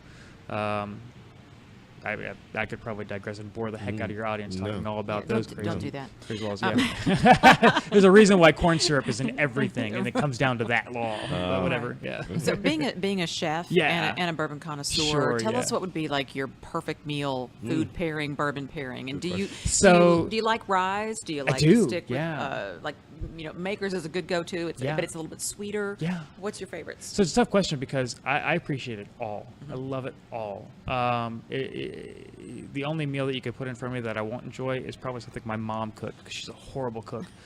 Part of the reason why I went to culinary school because she just raised me on crap food. meals. Oh my gosh, man. She doesn't even make her own mashed potatoes. It literally comes out of a bag already mashed. She just puts it in the microwave. It's terrible. Look, I'm Who doesn't gonna pass their own defend potatoes mommy anymore? here. Sad childhood. It's okay. My mom blasting. doesn't have Facebook. She's never going to hear this. Yeah. So I can totally bash her cooking. It's No, fine. all But I love it all. There have been some instances where we've done these dinner shows and they have paired cocktails with the courses, which has been fantastic. I look at food as an art. So I was actually I work at a restaurant every other Tuesday. I just came from there straight here. It's a Ciao Ristorante. It's an Italian restaurant. It's authentic Italian food. Wonderful restaurant. Definitely check it out, even if I'm not there. But I had a wonderful conversation with the bar manager there about martinis. She was training a new guy and telling him how everyone has a specific way for making a martini.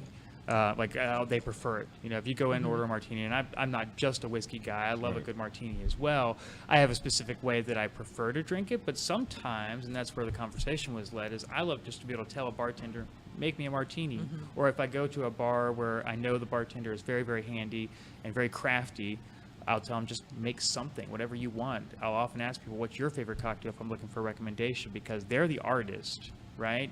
So if you go to an art gallery, you don't have the opportunity to tell the artist what you want to see. You're going there to explore. It's an adventure for you. So why not have that same adventure when you go to a restaurant or a bar? If you're going to a craft cocktail bar, have that same adventure. Let the professionals handle it. Exactly. Yes. Yeah. And just sit back and enjoy it. Now, there's some weird stuff that's going on out there, but sometimes it's fun. Get a little crazy. Have a little smoke and lavender and weird ingredients in your cocktail. So what? Whatever you want. Elaborate your take on spellbinding entertainment. But what that, Well, I focus on making the entertainment at Magic Dinner Bourbon, and anytime I'm performing, I want to make it very interactive. Right. You don't get the opportunity to just sit back and watch. I mean, as you saw earlier, like Brooks was involved, and even though you guys are spectators and audience members, you feel involved too. Our right? eyes, right, yeah. Exactly. Yeah. So spellbinding to me is just another word for captivating, alluring, drawing attention. And that's why I choose to use that word in our catchphrase, because, like I said, it's I tell my audience at the beginning of every single night when we get ready to do the show, you're part of this. The magic happens because you make it happen. The magic doesn't happen at my hands. It doesn't happen on stage. It happens in your mind because you allow it to happen. There's a lot of debate and a lot of controversy over the secrets behind magic. And I don't really care so much if people know the secrets of how I'm doing tricks. Some of the tricks that I perform are classics of magic, where Is that the show where the guy with the mask? There's the masked guy. Yeah. So that guy has like a death warrant out on him, and after he revealed who he was. He has revealed. I didn't know the that. first one did years ago. Like I'm talking about. Maybe close to 20 years ago, there was a guy that started He that actually show. revealed it. He revealed who he was, and then he disappeared. Nobody knows what happened to him. Like literally, I'm not joking. He disappeared. Somebody knows what Well, happened you know, to the funny him. thing about magicians is we have a lot of connections in Vegas. Right. And connections in Vegas lead to people disappearing. And it happened to this guy. Now, the second round, when this guy came around, I can't really speak on that so much. But even still, like, I'm okay with the fact that people know how some of the tricks that I do are performed. But like the actual secrets behind it. Yeah, back in the day, pro wrestling was real, and then Vince McMahon decided to just, actually for tax purposes, said it's a work. So now, Fair enough.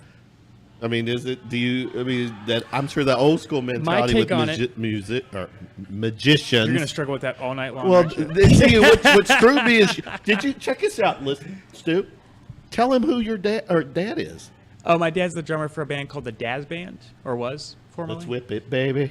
Let it whip. Let's whip it. Yeah. Yeah. You know it? Yeah. That's it. Yeah. Yeah. That's gonna be noodling in this head He's all gonna be night. so proud that you're a big fan of that. Yeah. My take on it is it's like going to see a movie. You know, you go see Iron Man. You know, Robert Downey Jr. is not really a guy in a suit flying around. It's all sorry to break that bubble. Right. Yes. Spoiler alert. Sorry about that. But yeah, Robert Downey Jr. is a regular dude. Yeah. You know, he did these kind of contraptions that make him fly and shoot laser beams and all this kind of stuff. They don't really exist. But I'm okay with people knowing that. I don't want people to come in. You know, there is some controversy about it. There's some magicians out there that they fight so hard to keep their secrets safe, and that's great. I appreciate that. I respect that. I don't really care so much. I just want people to have a good time. And if you are willing to suspend disbelief for the time that you're with me, I hope that you will, because in that moment you'll experience a sense of wonder that you haven't had since you were a small child. You know, and that's the difference between performing for an adult and a small child. Is when you perform magic for a little kid, they instantly want to believe that it's real. If you take a coin and pretend to make it disappear and, you know, like, better example. I've taken a coin and pulled it from behind a kid's ear and made them think that I pulled it out of their ear, handed it to them, and then the kid will take the coin and try and put it back inside their freaking ear because the kid believes that's really where it came where it from. goes. I do it to you Could guys. you imagine your mind blown if he actually did it and it worked? And then it's like, Then I'm out of a job. exactly. You're Right. like, I've been doing it the hard way. For sure. Yeah. But my point being that when you get to a certain age, you realize that there's something more to it. It's just a trick. It's a gag.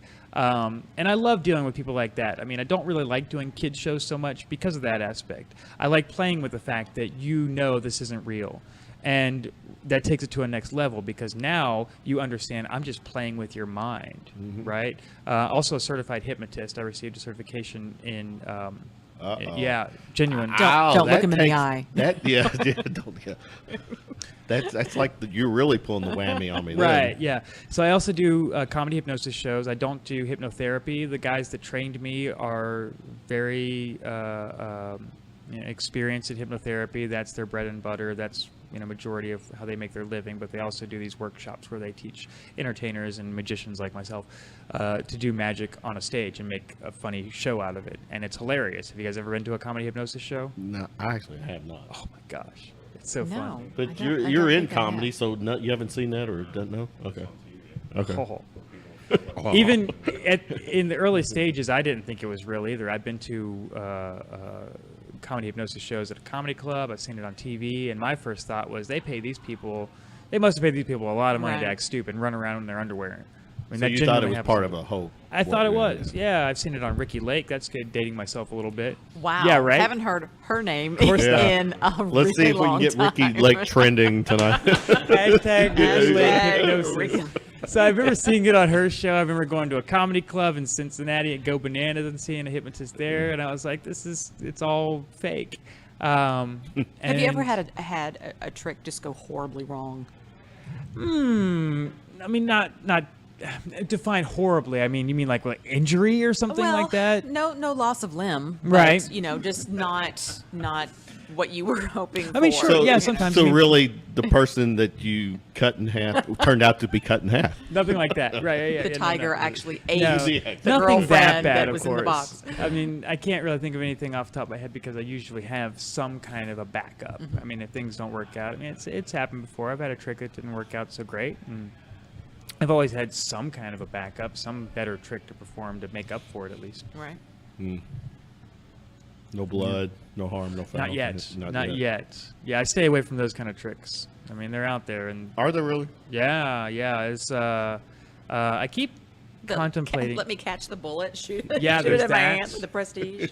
Well, that's actually based on a real thing. And if you remember going back to that movie, they talk about the guy who plays the old Chinese guy, right?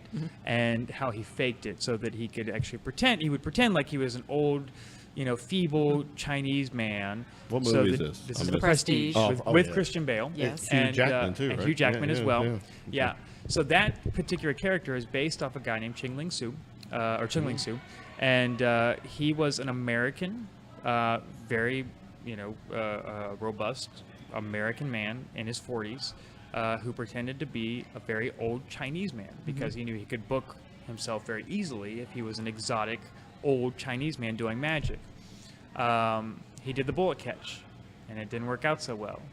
And only then did people find out that he wasn't really a Chinese man named Chung Ling Soo. He was actually a 45-year-old man named like Irvin Washington or Did something he like that. I don't Did he remember. have to get his HMO involved? Oh, he was dead. Oh, he's dead. He was dead. Yeah, I mean, Oh, wow. So it didn't we're go so talking well. like- We're talking about translates living into will at death. this point. That's Yeah, what this that isn't even means. HMO. It's living will involved there.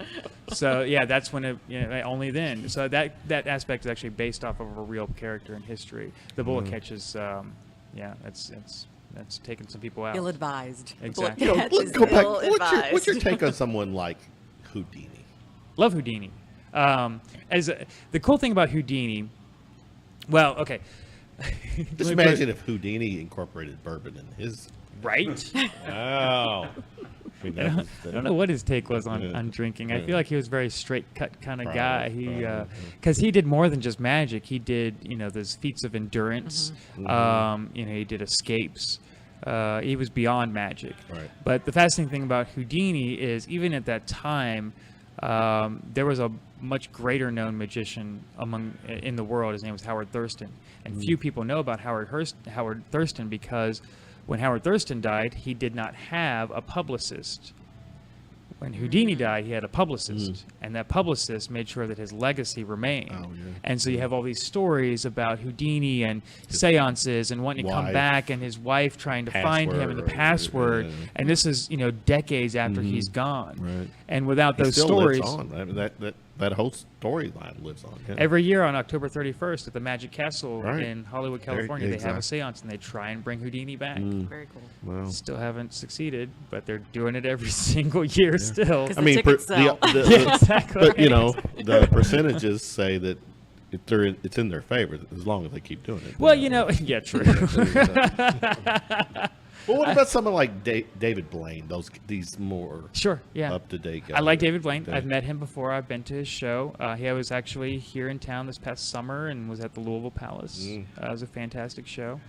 Big fan of David Blaine, but same thing. He does a lot of those endurance stunts.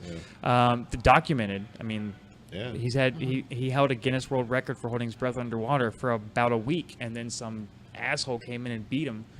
Just because he knew he was doing it, so some guy came in and just but knocked that's him a out. trick, though, right? It's not. That's what I mean. A week. Well, no. He didn't hold his breath for a week. I mean, what happened is he held his breath for 11 minutes. Right? He didn't hold his breath for a week. All right. I'm okay. I'm not. All right.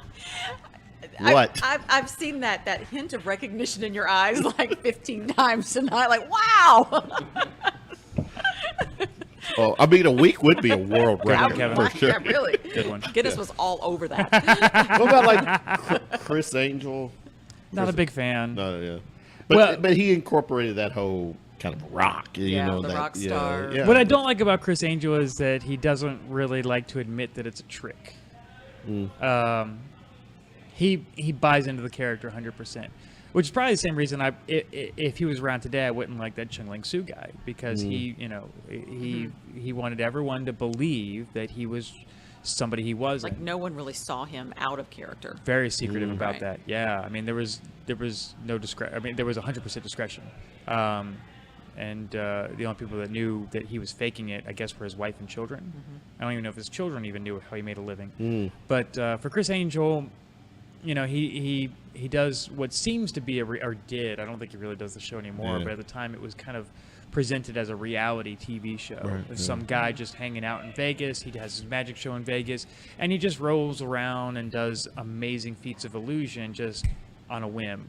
The show's really set up in such a way that it appears that way, but for magicians, we all know that that's not really the case. It takes a lot more setup to do the things that he was doing, and in good some editing. cases, it takes editing and computer graphics and a lot of camera tricks to pull off what he's doing, and paid actors to react to it.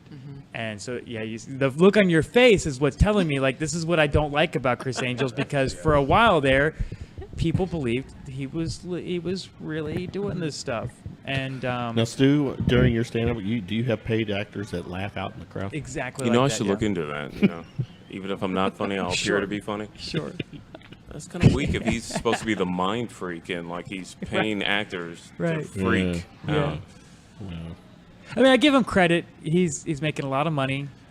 He's living the dream. I mean, he's put in a lot of effort to get where he is now, and he's successful because of the work that he put in. So I'll give him credit for that. That look, that whole. I'm just not a fan. Yeah. Yeah, not a fan. Let's go back to the Magic Dinner and Bourbon. Okay. Take us through a night. I know you said you start off. Yeah, I can't really divulge too much, Okay. because No, I really want well, people to okay. experience it for Okay. themselves, Fair and I enough. want to. Fair enough. I would love for it How to long? remain What's a the mystery duration? for people. What time? How long? Oh, a couple hours. Is Yeah. it? Okay. I think we usually open the doors around 6:30, 7 o'clock, and we get people out by 10. Is this So- something we can book on Open Table, or do we need to call the restaurant or go Yeah. online? Good question. we about 2 or 3 years ago, we turned it into a speakeasy marketing strategy. So what I mean by that is we don't publicize the shows. We don't tell people. We don't tell the general public when and where these things are happening. So it's the like a only way to pop-up. find out. Yes. Okay. So the only way to find out when and where we're going to do these is by being on our email list. Super secret email list. Yeah, our super Right. secret, which basically means you go to the website magicdinnerbourbon.com. and Dakota you, ring, magic knock at the door. No, you need no, that. no. You just go to magicdinnerbourbon.com, type in your email address, and press enter. I think maybe we have you give us your first name, but that's the extent of it. But then you become an official key holder. That's what I like to call you guys. We all So go, when you sign up, "Ooh." you become a key holder because you hold the key like to our show. Laser. Yes, exactly. What is that from? What is that from? That's Austin Powers. Awesome. Ah, Yeah. yes. So yeah, I mean, that's, you go out on the website, you give us your email, and then we'll send you an email and let you know where the next show is going to be. And then once that's sold out, we'll let you know where the next show is going to be. So we have a couple of them lined up in October at a secret location yet to be disclosed. Do you have anything lined up in November?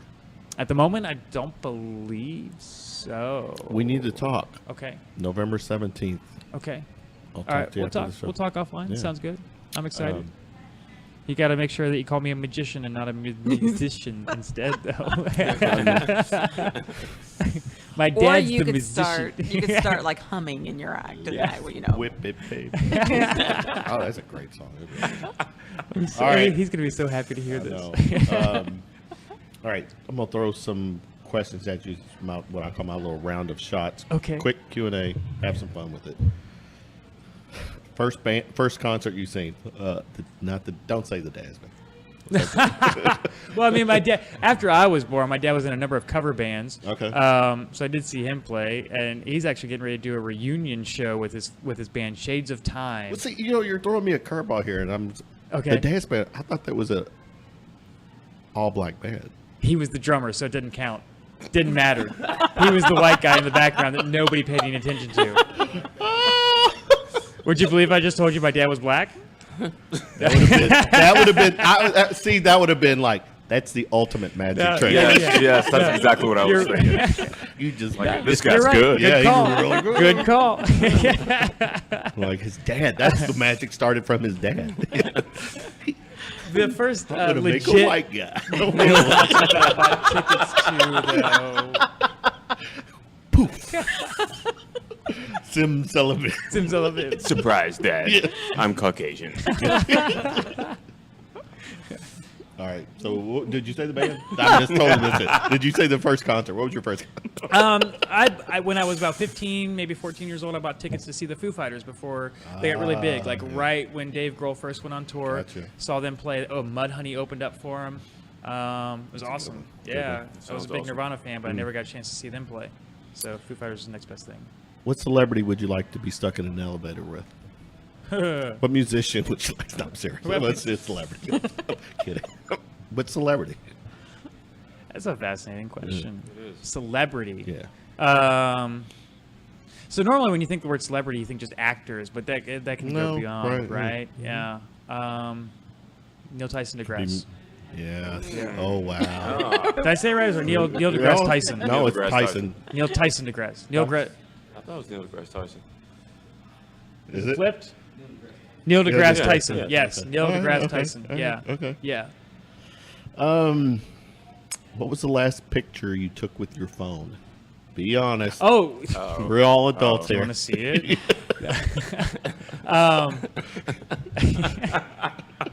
Yeah, you know what? I'm asking you the same question too. But Okay. Oh, actually, you know what? This is honest truth. I took a selfie outside the restaurant that I performed at tonight, Chow Restaurant Day, just as a promotional thing. Sent that out there. So go to my Facebook, take a look. You'll see Take a it. look. The exact photo that we're talking about right now Right. is on Facebook. Okay. See, I knew that was probably not a question to ask, Katie. Some people. That would have been, taking Yeah. That's a question you don't Well- want to ask me. But, Well, it's actually, I'm sorry that I missed her. I actually have run into her a number of times, and there's a picture on my Instagram of her with a handful of my balls. Which, when you go to Instagram and see this picture, you'll understand that it's a lot less worse than it sounds. It's true. Really? okay, because looking at the hand gesture, I'm like, God, does he have like elephantitis or? I'll show you. What the world is Please going make it on? stop. Now he's Make it showing stop. off. Make it stop. Make it stop. Make it stop. I have very formidable balls. bragging here. My balls are formidable. Oh, okay. Yeah. It's not as bad as you think. Oh, yeah. That's a handful of my So balls. it's funny. It's like a little small. Now world hold it here up tonight. there so that Yeah, they No. can see. They have to go to my Yeah, Instagram. there you Yes. go. Charming Yeah, trickster. Well, yeah. Yeah. It's completely Hashtag charming G-rated. trickster. Yeah.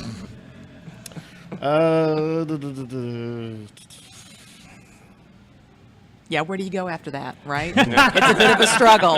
Miss Kentucky had his balls in her hands. Now where do we go? Yeah. Give us a superpower you'd like to have. I'd love to be able to turn back time. Or go back in time. If that's kind of a wanna bust superpower. out I don't think Share that's right a now. super. I don't think that's a superpower. Does that not count? No, I mean I didn't. Who well, I are guess- you to define No. superpowers? There was a really? character on the show Heroes that had the Yeah, that's what I'm superpower to thinking go of. back Yeah, in time. precisely. Really? Yeah. So that's a superpower. Now I remember in the Superman movie, he flew backward. There's flew, that you too? know, where he. Okay, what's And her then so name my come back superpower is to be able to fly Avengers so and fast. the Time Stone. I mean, come on. Okay, if Right. y'all say so. Thank you. Yes. Okay, well, Yes. all right. There you go. So you're wrong, All right, Kevin. stand corrected. Superpower. What's your perfect pizza? Perfect. Just a plain cheese, but you got to have a variety of cheese. So I'm okay with pineapple, but I mean, the No. perfect pizza is just cheese with like 3 to 5 different kinds of cheeses. Okay, Yeah, I very did happy like with this it. guy, but now, like, wow, cheese and pineapple. It doesn't have to be pineapple. I'm just saying I'm okay with it. Some people are very discriminatory against the pineapple, but I'm okay with it. All you got to do is throw Canadian bacon on there, and I'm signing off. Let's be real, Canadian bacon is ham. it is. Yes. Kind of is. The pig speaks French, though. So. Oh, okay. What's the weirdest? Like, What's the weirdest scar you have, and how'd you get it? The weirdest scar that I have? That's a fascinating question. Oh, you want to see it? No, I'm not going to show it to you. Not a scar, but if you may have noticed, I have a kink in my nose. Actually, I didn't. Now you'll see it, yeah. right? Yeah. I've got that Owen Wilson thing going. So I was 13 Not years quite. old. Yeah. Thank you. I was 13 years old, and a friend of mine were just messing around. We were playing King of the Mountain on a trampoline. So the idea was the last man standing on the trampoline, right? So you got to knock each other down. So at 13 years old, I had some pretty rough friends, and one of them just hauled off and popped me right in the nose, cracked my nose. Didn't even realize it was broken at the time. I remember for days it was swollen. Just didn't think about having to go see a doctor, and my mom was terrible, so she didn't take me to a doctor either. She's too busy microwaving mashed potatoes. She can't cook. She can't. She knows I love her, so it's okay. I have some therapists It's okay. I can recommend for you to I've see. seen them all. It's fine. I'm fine. Fine. Right. Pet peeve. Pet peeve. Give us a pet peeve when you're doing your gig. Oh man. I mean, is it tough? Well, I think a lot of magicians run into this where people want to show you their own magic trick. Oh, dear God. It's like, I'm a professional. It's like you being on stage and someone said, "Let me tell you a joke." Knock, knock. And I have to entertain them, particularly if it's a paid gig where I'm, hired Right. privately to do this. I have to Yeah. entertain him. Especially the person paying. Precisely. Yeah. Well, yeah. But even their guests. I mean, Okay. I'm first and foremost, I'm there to entertain them. I'm there to make their experience better. So for some people, that will make their experience better if they can show the magician their amazing magic trick that they learned when they were 14 years old. I mean, what do? I got your nose. Like, I mean, There's the card trick where there's a famous card trick that people will try and do that a lot of magicians are very familiar with it. It's the 21 card trick where you take 3 rows of 7 cards. And it's a math trick, so Oh, that doesn't sound fun. right, yeah, it's notorious amongst magicians, and it's very much not entertaining. So we have a lot of our own, running jokes about it. Yeah, I mean that's probably the worst thing that can happen. Okay. it's kind of like seeing a BMX guy like just pop a normal wheelie that any 7-year-old can do. Okay. Right, Yeah. right, yep, Watch this. yeah. If you could take one person to lunch, dead or alive, who would it be? To lunch, Einstein. Yeah. Neil That's deGrasse legit. Tyson. Yeah, Einstein. love science and Yeah. physics, and I feel like so many of us have a terrible grasp of the universe, and there's a couple of people in the world that fully understand it. Would love to take Stephen Hawking to lunch, but I don't want to have to feed him. So, was that a bad joke? I'm sorry. Too soon. Too soon. Yeah. Come on. Oh, that was He's awesome. been crippled for life. Yeah. God. All right. Last one. If you had access to a time machine, Yeah. you can go anywhere in the past to Oh, just this is a play off my to- superhero. Yeah. to Yeah. just observe. Yeah, to observe. You're not changing the past. Oh, okay. So we can't get Hitler and take him out. Good before- God! yeah, everyone Wait goes for till that, wait right? till we because that took a whole different meaning tonight. But Oh, we'll wow. talk about it later. Fascinating. But yeah, you're going Okay. back in. I tell you what, for Just- you, I get to change history. you get to change fucking history tonight. Yeah, Right. Yeah. He's You- the magician. yeah, If he's the anyone magician. should change So, history, yeah. it should be him. Have you guys seen the? I think it was on Netflix, right? Or it's based off the Stephen King book about JFK, and James Franco goes back in time. I You lasted familiar for with about this? 3 episodes. I Yeah. think it was on Hulu. Yeah, it's on Hulu. Yeah. Okay, so it's a series based on the book by Stephen King where this guy goes back in time. Is it called 13 something? or- It's the date. And I think it's Yeah, actually the date the that date, JFK right, was yeah, killed. that's right, yeah. And so the whole premise is that he's going to prevent the assassination of JFK. Mm-hmm. So I got obsessed with that and watched the whole thing in 3 or 4 days. And have to check it out. I would love to actually try. Mm. I mean, I love conspiracy theories and I love learning about that kind of stuff. How did JFK die? See, I don't know. That's exactly How it. do I you mean, think he died? you're asking my genuine opinion. I'm gonna get his too because he's I- he's on the end. He might know. He might not. It might not even be a theory. He might just tell us how it happened. I'm pretty sure he got shot. Yeah, he got got shot in the that part, head. yeah. We can start We've there, definitely but- seen enough Well, video. We know he got shot in the head pretty viciously. Yeah. Yeah. You know what though? Was it an inside job? I'd like to think so, but I like to think. I wouldn't say I like to think, but I mean a part. I don't want to say I like to think, but there's a part of me that believes it's possible. In fact, it makes sense that the CIA or the Republicans were involved in the assassination of JFK. Yeah, you right-wing people. You know, but. Let's leave the politics behind. Let's do this. Let's go back to the day John Lennon was killed and take that motherfucker out before he shoots John Lennon. Yeah, okay. Because I like that. the world would be a much better place if John Lennon was still alive today. You know what though? Tell me what. If you took him out, Yeah. you would be taking out a lot of people because what Lennon stood for, he wouldn't have lasted. That Yeah, much maybe you're longer. right. He was Yeah, probably just- destined to get taken Yeah, out. I mean, You're right. I You're so- right. so- Yeah. Yeah. So is that your time machine going back to? I mean, I'm going to attempt to. I'm going to make every attempt to keep John because Lennon alive all the way wanted until the Beatles 2018. to reunite. No. I want John Lennon to collaborate with Kanye. That's what I want. Dear I want God. that. I want that to happen. I don't think I at Kanye's least want ego John would fit in Lennon the room, to but- teach Yeah. Justin Bieber how to be a real human being. That's what I want. Those are two really big John tasks. Lennon was a powerful human being. Darsh On that note, came on and killed it. Share it real quick. All your social media. Where can people find you? I'm the only Darshwood in the entire World Wide Web, so I'm very easy to find. On Instagram, I'm Charming Trickster. Facebook, Darshwood the Whiskey Wizard. Twitter, Charming Tricks. And just do a random search for Magic Dinner Bourbon. What's charming tricks? Well, Or is that I like think a I'm charming, Oh. and I do tricks. man? Okay. Yeah. Gotcha. All right. That's the idea. Gotcha. So, and hashtag Whiskey Wizard. I like it. Yeah. Killed it tonight. Anything else before we let him go, Chris? I feel very well educated I know, man. We just- on the whole magic scene now. It is. Stu. Oh no, no questions. Oh, on that, no. It's pretty cool dude though. Very cool. Thank you. I didn't even Good have to stuff. do any magic for you guys. That's awesome. Do you want to?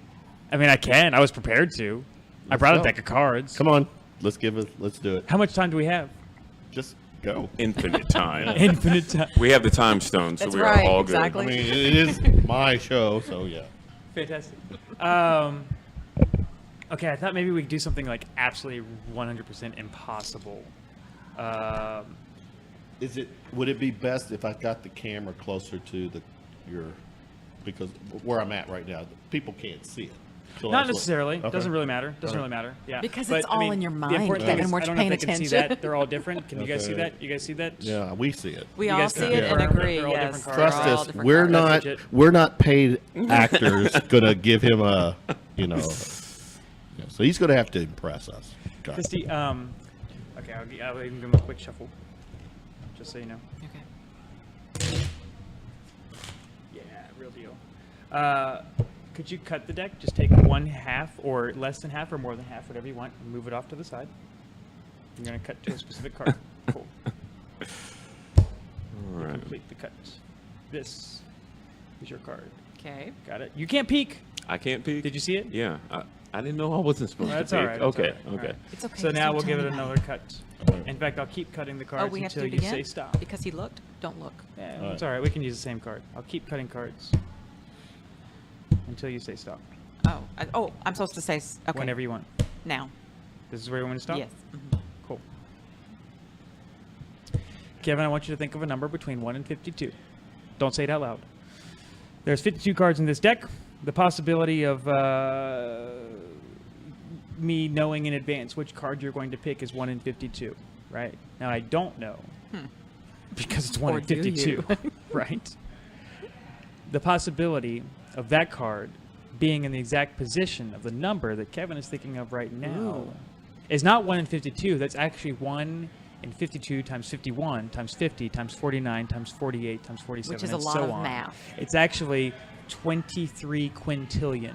So More than that, actually. So, are you saying that algebra is going to pay off? Yeah, hopefully, yeah. In this very moment. In other words, it's Attention. impossible. The odds of being struck by lightning are 1 in 700,000. The odds of actually the card that Kristie picked and laying at the number that you are thinking of right now is 1 in, what did I say, More than 23 that. quintillion, right? Okay. All right.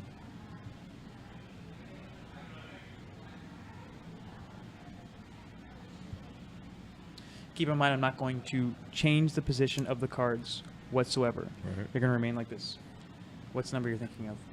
The number 4. 4. 4. You said 1 through 52. So I chose 4, which is my favorite number. 1, 2, Yeah. 3, 4. Had you said 3, it would have been the ace of spades. Were you thinking of the ace of spades? No, Had you said 5, it would have been the 7 of clubs. You weren't thinking of the 7 of clubs, were I you? was not. Kristie, I want you to be honest. Okay. And be really honest here.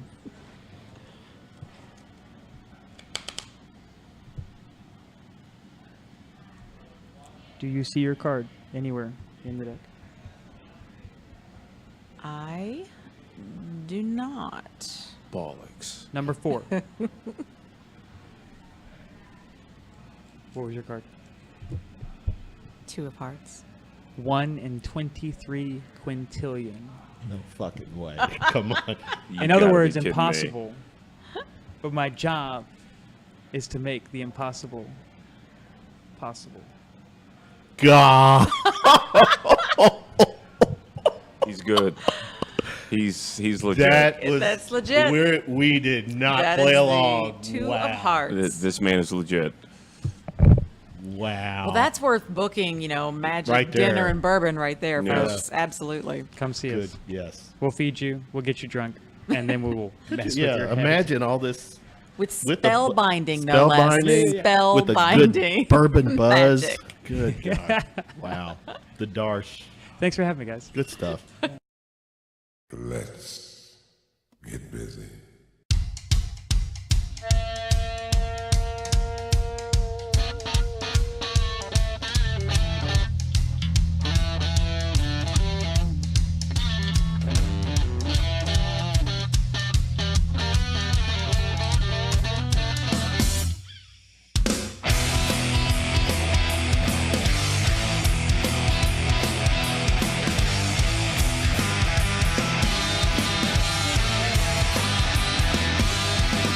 All right, guys, last segment of the night is one of my favorites to do. It's the trending news topics where we talk pop culture, anything that's happened in the last week or so within the news cycle. Tonight, joining me, my man Stu. Hey, how's it going? Stewart Askew. Kristie Crenshaw, still here. Howdy. And we have Mr. X. Mr. That's all I'll X. tell you. Mr. X is here. There's the hand of Mr. He does X. not work with the Joker. Yeah. He's just Mr. X. Mr. X and myself. So I've got some topics. I'm going to let the panel feel free to throw out anything that's been in their head or they've seen or want to put on the table. And here's right. one. I'm going to start out a music topic. Okay. The Eagles' Yes. greatest hits overtook Michael Jackson's Thriller as the all-time best-selling album. I have a problem with this. Really? The dude has a problem with it. I have a problem with it. Yeah. Thriller is it was a great album. It's Thriller, man. It's Thriller. Thriller. But that's a dedicated album of songs dedicated to one particular album. Right. Now the Eagles' greatest hits is a greatest hits. So every song on their greatest hits is a hit. Well, that Two different spans categories. decades of a career. Exactly. Categories. Not But that's the album, the best-selling album Right. is what I'm saying. That album, the greatest hits album, the one that is the puts one up that overtook Thriller. So it's apples and oranges. But if I hear your Well, objection, Yeah. it's that you should have a Guinness records for the greatest hits album and a Guinness. I for- think it's for hits. separate. For- I mean, for- Yeah. I mean, Would you call that an anthology of Right. Well, it like, is a greatest right, hits? right. I guess. It is yeah. an anthology, but you're taking an album full of their hits against it's like the dream team against a one But I basket. mean, Thriller, man. Like Mama Say, Mama Sa, Mama. What's the summer? Yeah. I mean, Exactly. Can you not say it and sing it? Mama say, Mama sa, Mama kusa. Mama say, Mama sa, Mama kusa. Mama say, Mama. Okay, there we go. All right. that's right.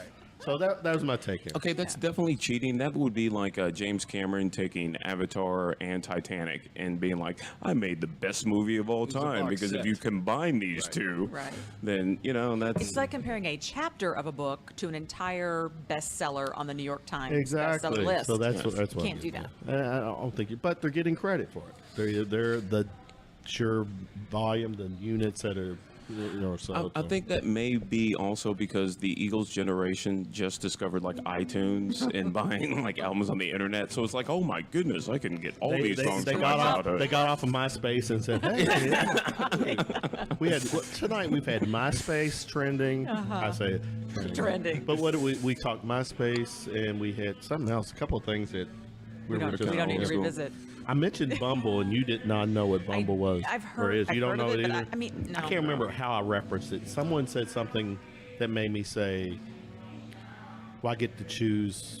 I have my Right. choices through Bumble. Bumble is like a dating Oh. Bumble? Yeah. Why name it Bumble? I don't know, but this one's like unlike Tinder. Tinder is you swipe right, you swipe, you match. Bumble is if you match with the person, Yeah. the female has to initiate the conversation, not the guy. So is and it they like have 24 hours to do it. a queen bee kind of like reference? Like she's Maybe. the That Bumble? sounds like that's probably what they're I going don't know. for.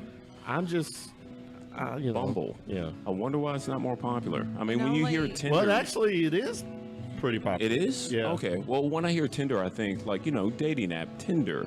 When I hear Bumble, I think like don't- it's like for bees Okay. that are disappearing. like there's hashtag Bumble. hair products. Bumble Where are and they? Bumble is a brand of hair products. So when Huh. you said Bumble, I'm like, huh? Yeah. So, I Yeah. think like hashtag where are the bees. Where are but the I mean that's odd. bees? You, In danger. Yeah, they're disappearing. You don't care about the bees? Yeah, I'm making happening references now. Yeah. It's funny, when you mentioned MySpace, I was at work and I told like a 22-year-old, I was like, this isn't Twitter, this isn't Facebook, this is MySpace. And they had no idea what the reference was. Yeah. yeah. 'cause Yeah. How did that make you feel? It made me feel old. I have about 6 months before I'm 40.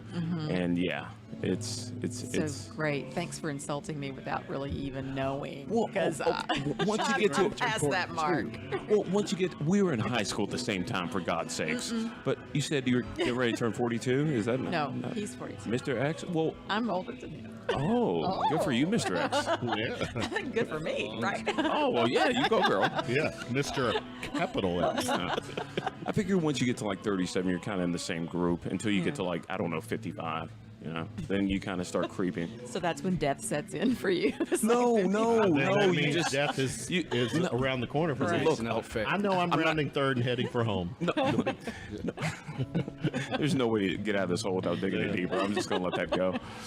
right. We're just all pretty old at this table. Yeah. Okay, go ahead. Give It's us an old table. a topic or Okay, news thing. I saw this trending on Reddit. Apparently, animal crackers have released the animals out of their cages, and I thought that saw was that. really cool. Did y'all Like see that? they used to all be separated. Now the giraffe and lion and like gorilla, there's they're all commingling standing together. Yes, In harmony. yes, That's beautiful. I thought that was great. So basically, And Until the delicious. lion It's takes the beautiful giraffe and down. delicious.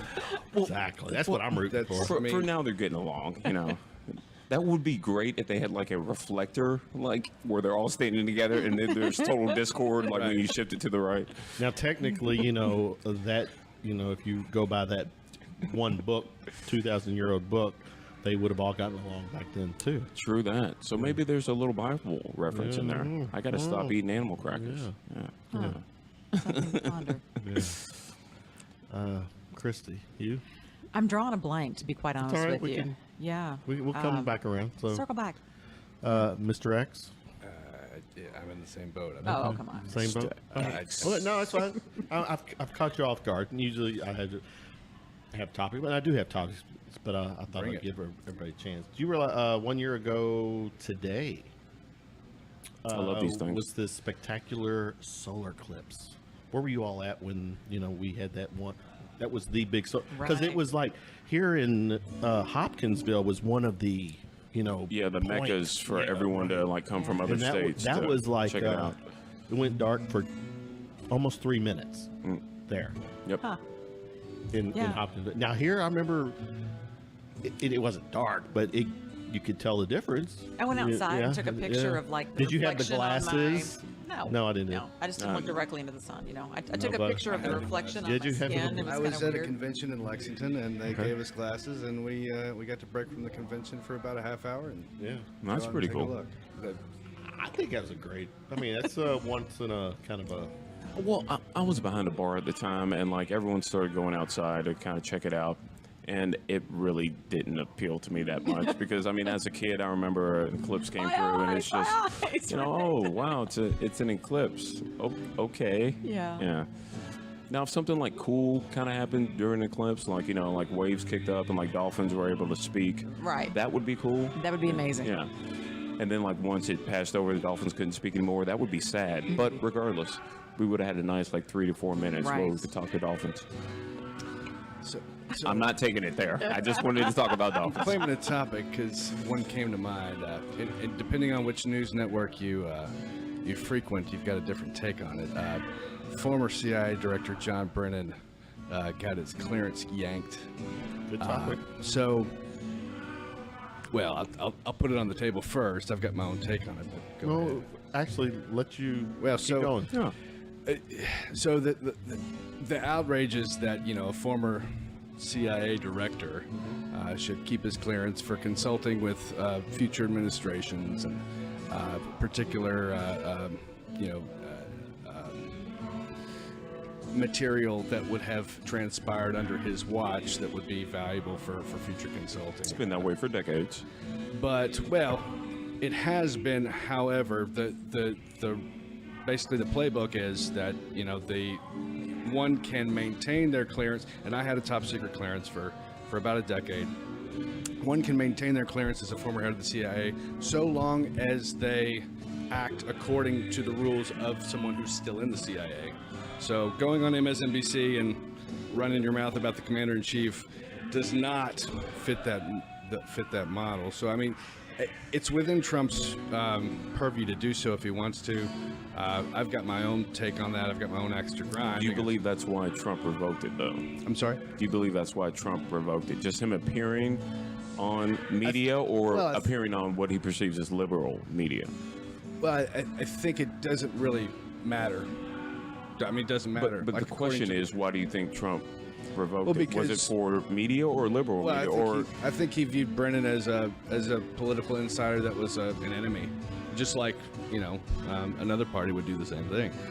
So now I will say that I didn't see, and maybe I don't have the information on that, but I'm not aware of Obama doing that, or Bill Clinton doing that, or George Jr. or Senior doing that. President Obama actually went after journalists. I know we talk about Trump going after journalists, but actually he arrested James Rosen, and so I think that's a bit of different circumstances than Well, I mean, it's a Trump journalist. going after just journalists on a broad spectrum rather than Trump one is individual. saying that journalists, and look, I'm not here to defend Donald Trump. Well, I'm not. And we're having a dialogue. Absolutely, Yeah. but I want to clarify my position. My Right. position is not that Donald Trump is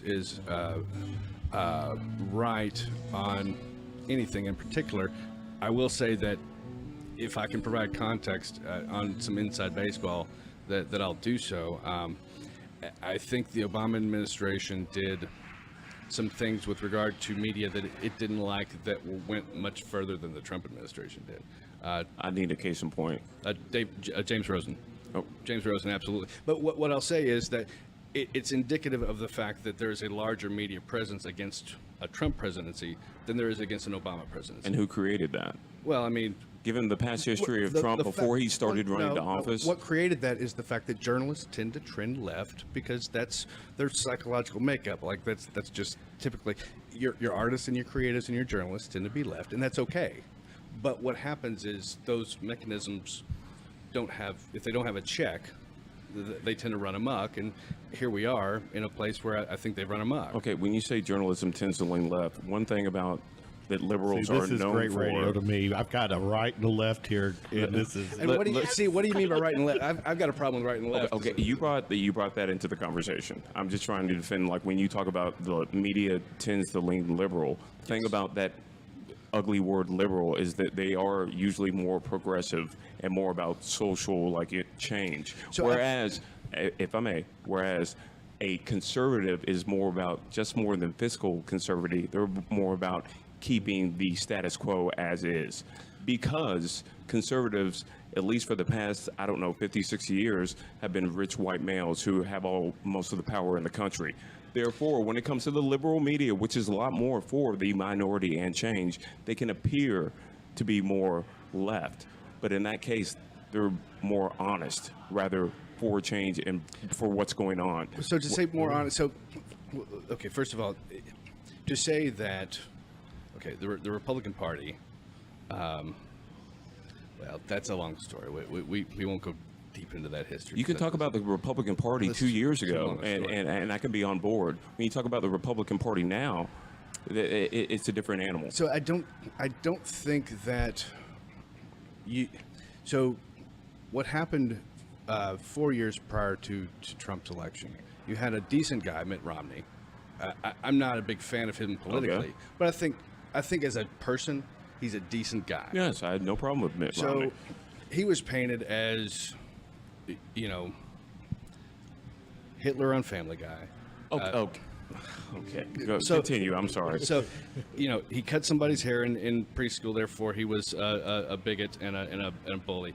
The things that were spoken about Mitt Romney, who was a decent guy, led to a Republican Party who is willing to put a guy that will say literally fucking anything, because it's like this. You're going to take a good guy and massacre him. We'll put a guy that's worthy of being massacred, that can run over everybody. They picked a street fighter this time. That's what they picked. So basically, you're saying because Mitt Romney was the candidate before him, this is why Donald Trump is our president? No, what I'm saying is, I could disagree with that wholeheartedly. No, what I'm saying is for the last 50 years, the Republicans have been running on a non-war footing, and the Democrats have been running on a war footing, and now the Republicans have got their own street fighter in, and they don't care about morals, and they don't care about whether or not he cheated on his wife anymore. This is so okay, that's what when happens. Your base is a large part are evangelical Christians who claim to be a moral standard. Trump's base isn't all evangelical Christians. They still support him. Okay, they send money his way. They back a man that stands against everything they're supposed to stand for morally. You don't have a problem with that? I can pull a Klansman in here that would have voted for Hillary. That's not a reasonable bar. Okay, both parties have assholes in them.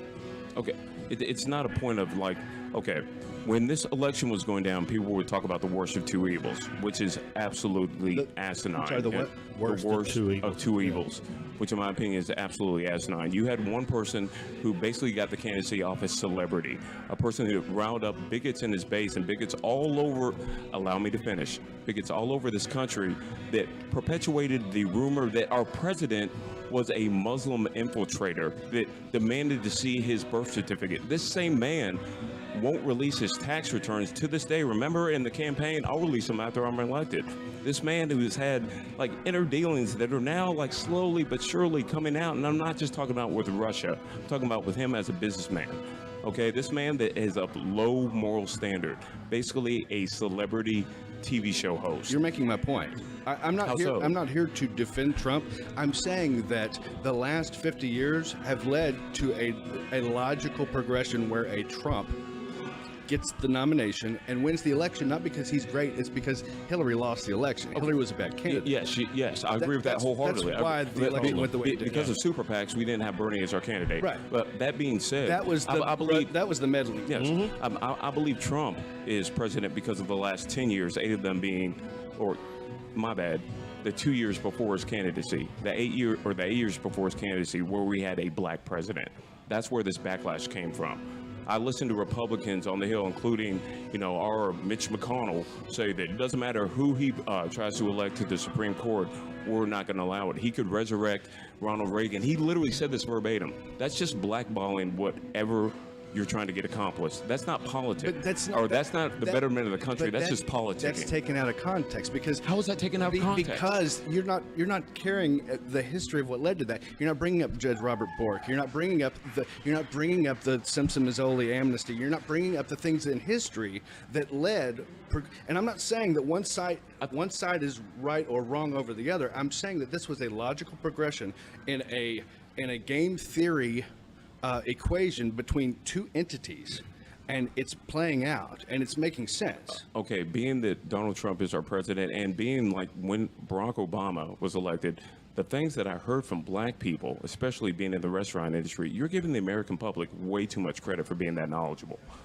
These are people that like live off passion and vote off passion, and they don't know as much as you know. Obviously, I don't know as much as you know. Obviously, but I minored in political science in college. Like I know enough, and I pay attention to politics. When you bring up these certain cases and points, I may not know them, but I realize what I saw, like since I've been in high school.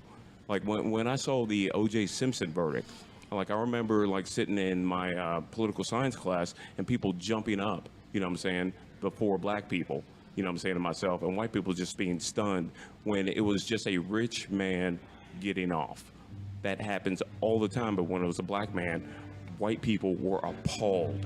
It was like our justice system had failed them because two white people died. But it didn't fail. It didn't fail us because we have a system that it is better for a guilty person to go free than an innocent person to be convicted. That's the system in theory. Right. You know, you're speaking to a black man right now. So, like, trust me, there are a lot of us before DNA evidence who were convicted guilty just for the simple fact. You're talking to somebody who wants prison reform. I'm like, so don't assume. I speak passionately, by the way. MrX, you know what I'm saying? You and I both. You and I both. Yeah, so, like, we're going to have a drink after this. I don't want you to think this is personal by any means. No. You know what I'm saying? In fact, but I enjoy it very the much. Passion, I feel it. Why am I here? I'm going to go get a pedicure, all right? Yeah. You and I are just making eye contact. But I think if half the populace was as knowledgeable as you are, we wouldn't even be in the situation that we're in. We wouldn't even be having this debate. The system requires an informed electorate, and I really believe, and I'll tell you, the thing I believe, I'm very hopeful right now because I think we're in a place where speech is being, the freedom of shitty speech is being threatened to the point where I believe that you will get a majority to defend that, and that majority of people coming together that have previously disagreed is a good thing. I think Bill Maher and I agreeing on freedom of speech is that 70% solution. Right? Yes. So, like, have you heard of the intellectual dark web? No. So, okay, there's a group of thinkers. Most of them are professors and PhDs, but it's the Weinstein brothers. It's Jordan Peterson. It's Sam Harris. Some are on the left, some are on the right.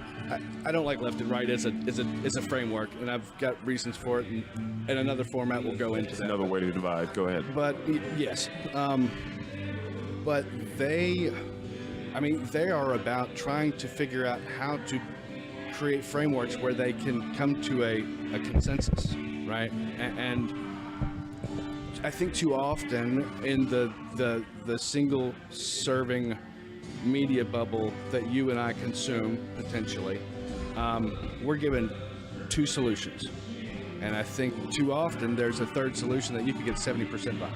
Yeah, so you quoted Family Guy earlier. I remember watching an episode of The Simpsons where the aliens were invading and they were running for president. They were like, well, one alien was running Democrat, the other Republican. And someone was like, well, I'll just vote third party. And they go, ha ha ha, go ahead, throw your vote away. And that is the case, you know, and that's the sad fact of the matter. The two-party system might have worked, like, you know what I'm saying, way, way back when, but it's slowly but surely, it's becoming like it's Stone Age. Well, I think the issue, and you probably will disagree with this, I believe the Democrat Party has gone so far left to the point that we are talking,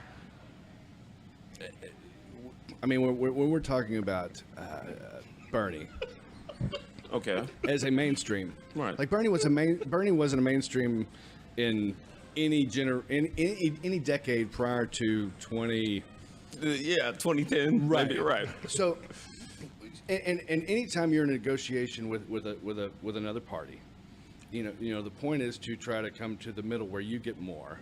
But one of the strategies is if you run so far away that the other person has to meet you halfway, you're gaining ground, and that has taken place over the last last 100 years. But Well, do you not think Democrats have been kind of forced into this position? Because Republicans have always played the political game better. They just always have.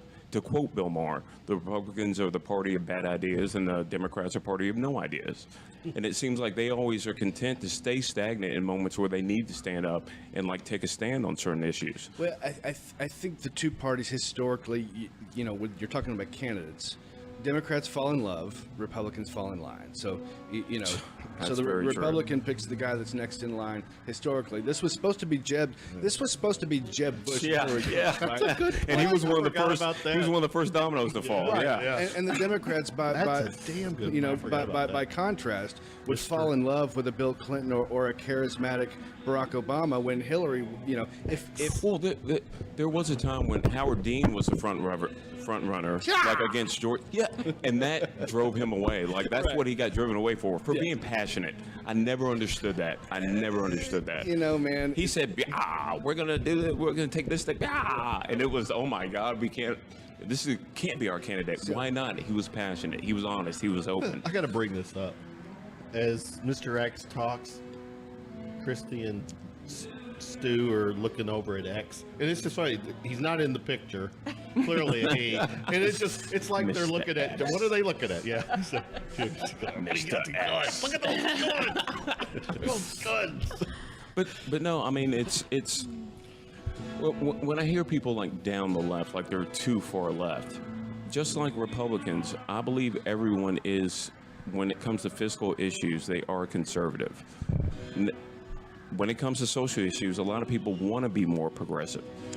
When I look at the right, especially like now when it comes to the alt-right, that's an extreme. When you talk about extreme liberalism, I mean, maybe they want like to be ultra PC, or maybe I'm getting you wrong. I've got a question for you. I think you and I can agree, and so I will assume the left and right paradigm for this question. Okay. The problem I have with left and right paradigm, it's a European model, and the role of government in both of those is the same. We have a model that accounts for an absence of government, which makes us somewhat different, and that gets lost in context. But I think you and I can agree when the right has gone too far, and I think when it's obvious the right has gone too far is when you start talking about racial superiority or some tribalism of some kind, right? You and I can agree that should be dismissed. Yes. Where's the left going too far? Tell me where the line is where the left goes too far. That was my question to you, because earlier on you say left is like gets so extreme. I would say my that- question to you is how. I would say that it's harder for the left to police itself because it's operating from a good place, right? So Nazis do things for a bad reason, and commies do things for a good reason. But it's still the same. The gulag is the gulag, right? Right. So where I would say the left goes too far is starting to talk about equal outcomes. Because when you start talking about equal outcomes, That's ridiculous. There will be no Shangri-La, right? Right, but I mean, we're living in that world, man. All the way down. We're not only talking about equal incomes or equal outcomes. We're talking about. I mean, It's not the left that has been behind the middle class slowly dwindling away. Okay, and under the Obama administration, it gained a little bit of strength. Now I listen to a president in his speech tonight, which I watched on C-SPAN, talk about he's created 4 million more jobs, and 3.9 people aren't on welfare anymore. It's hog shit. First of all, like many of the things he says, it's not true. And when it comes to 4 million jobs, just because Walmart starts hiring a little bit more and Target does because of tax breaks to corporations, does not mean people can survive off those wages. That is more nuanced, right? Of course, yes. Unemployment is at record lows for a long period of time. And as you know, policy doesn't work that way. In a year and a half, a president does not make the economy turn around. That's hog shit. The market does when it speculates, right? So if it says we're good to go, we're going to start investing. So yes, in fact, you don't see a balloon effect there. It gets bigger and bigger until it pops. Potentially, and the tariff thing really bothers me, right? 'Cause I'm a free market guy, right? Well, the one thing with policy, it takes about 3 to 4 years to actually see the outcome of it. So right now, like, there are a lot of people that are suffering because of these tariffs. Well, so if pent-up demand is there and it's pent up because of policy, and you remove the policy, that can be almost immediate. It really depends on the policy and depends on the market force you're talking about. But what is just instituted right now is a revised version of trickle-down economics, and we know that doesn't work. Well, so the rich want to be richer. They don't want to create jobs and help the little guy. Trickle down. So okay, I'm sorry. I disagree with you on that. And trickle down was never what it was purveyed to be. So trickle down is the leftist caricature of the policy, right? Okay. So and it's okay that you're like the new Healthcare Act was turned into Obamacare. Yes, and I have my issues with that, but I will call it the ACA. But we are living in a time when we're advancing. Anytime you advance in industry, jobs in a particular industry should go down as technological advances increase. That leads to technophobia, but technophobia is a classic economic fallacy, because when you institute new technology, you create more employment, and it's usually higher skilled employment. The issue is, are you getting your workforce up to that skill level? That's the rub. And the thing about that is, tonight he's in West Virginia telling coal workers he's still going to fight for them and bring coal back, which we all know that's not possible. So this is tonight. I watched this before I came to this podcast. I opened this conversation with the fact that I'm not here to defend Donald Trump on all counts. And don't think that I'm just... I understand that. But I'm just talking about the current state that we're in and the people that are backing something that may bite us in the ass in 2 years. All right. If I may, real quickly, and I'll be done in 45 seconds. All right, go ahead. Okay, tonight they actually chanted "Drain the Swamp," and they also chanted "Lock her up." Now, he's got 4 people, they're in his cabinet that are now convicted felons, that from anything from laundering money to lying to the FBI. Okay, they're actually going to be, or maybe not, locked up. Drain the swamp. You created another swamp. These are things like when people were behind this president and like his new policies and him making America great again. That's scary to me because it's a bunch of horseshit. You're in the pocket of a lot of businessmen that you can make richer, and along with trying to make yourself more wealthy, and that's your main goal. But you lie to the poor, disenfranchised, white would-be millionaires, and tell them that, hey, I'm rooting for you, and I'm watching this rally of people chant and be behind this man when he doesn't have their best interest. Damn sure doesn't have the country's best interest in mind when he does these things. So I need to rebut. I didn't vote for him. I didn't vote. I abstained. I've been pleasantly surprised with what he's done so far, with some exceptions. I think your framework of oppressed versus oppressor is too simplistic, and I think it leads to I think it leads to the gulag eventually. But let me digress and bring it back. When you talk about Manafort and you talk about some of the other defendants, they're getting charged for stuff that happened before they ever came on board the Trump campaign. He wanted Hillary put away for emails. So Hillary and Omarosa both, if I'd have walked in, I'll connect the dots. Okay.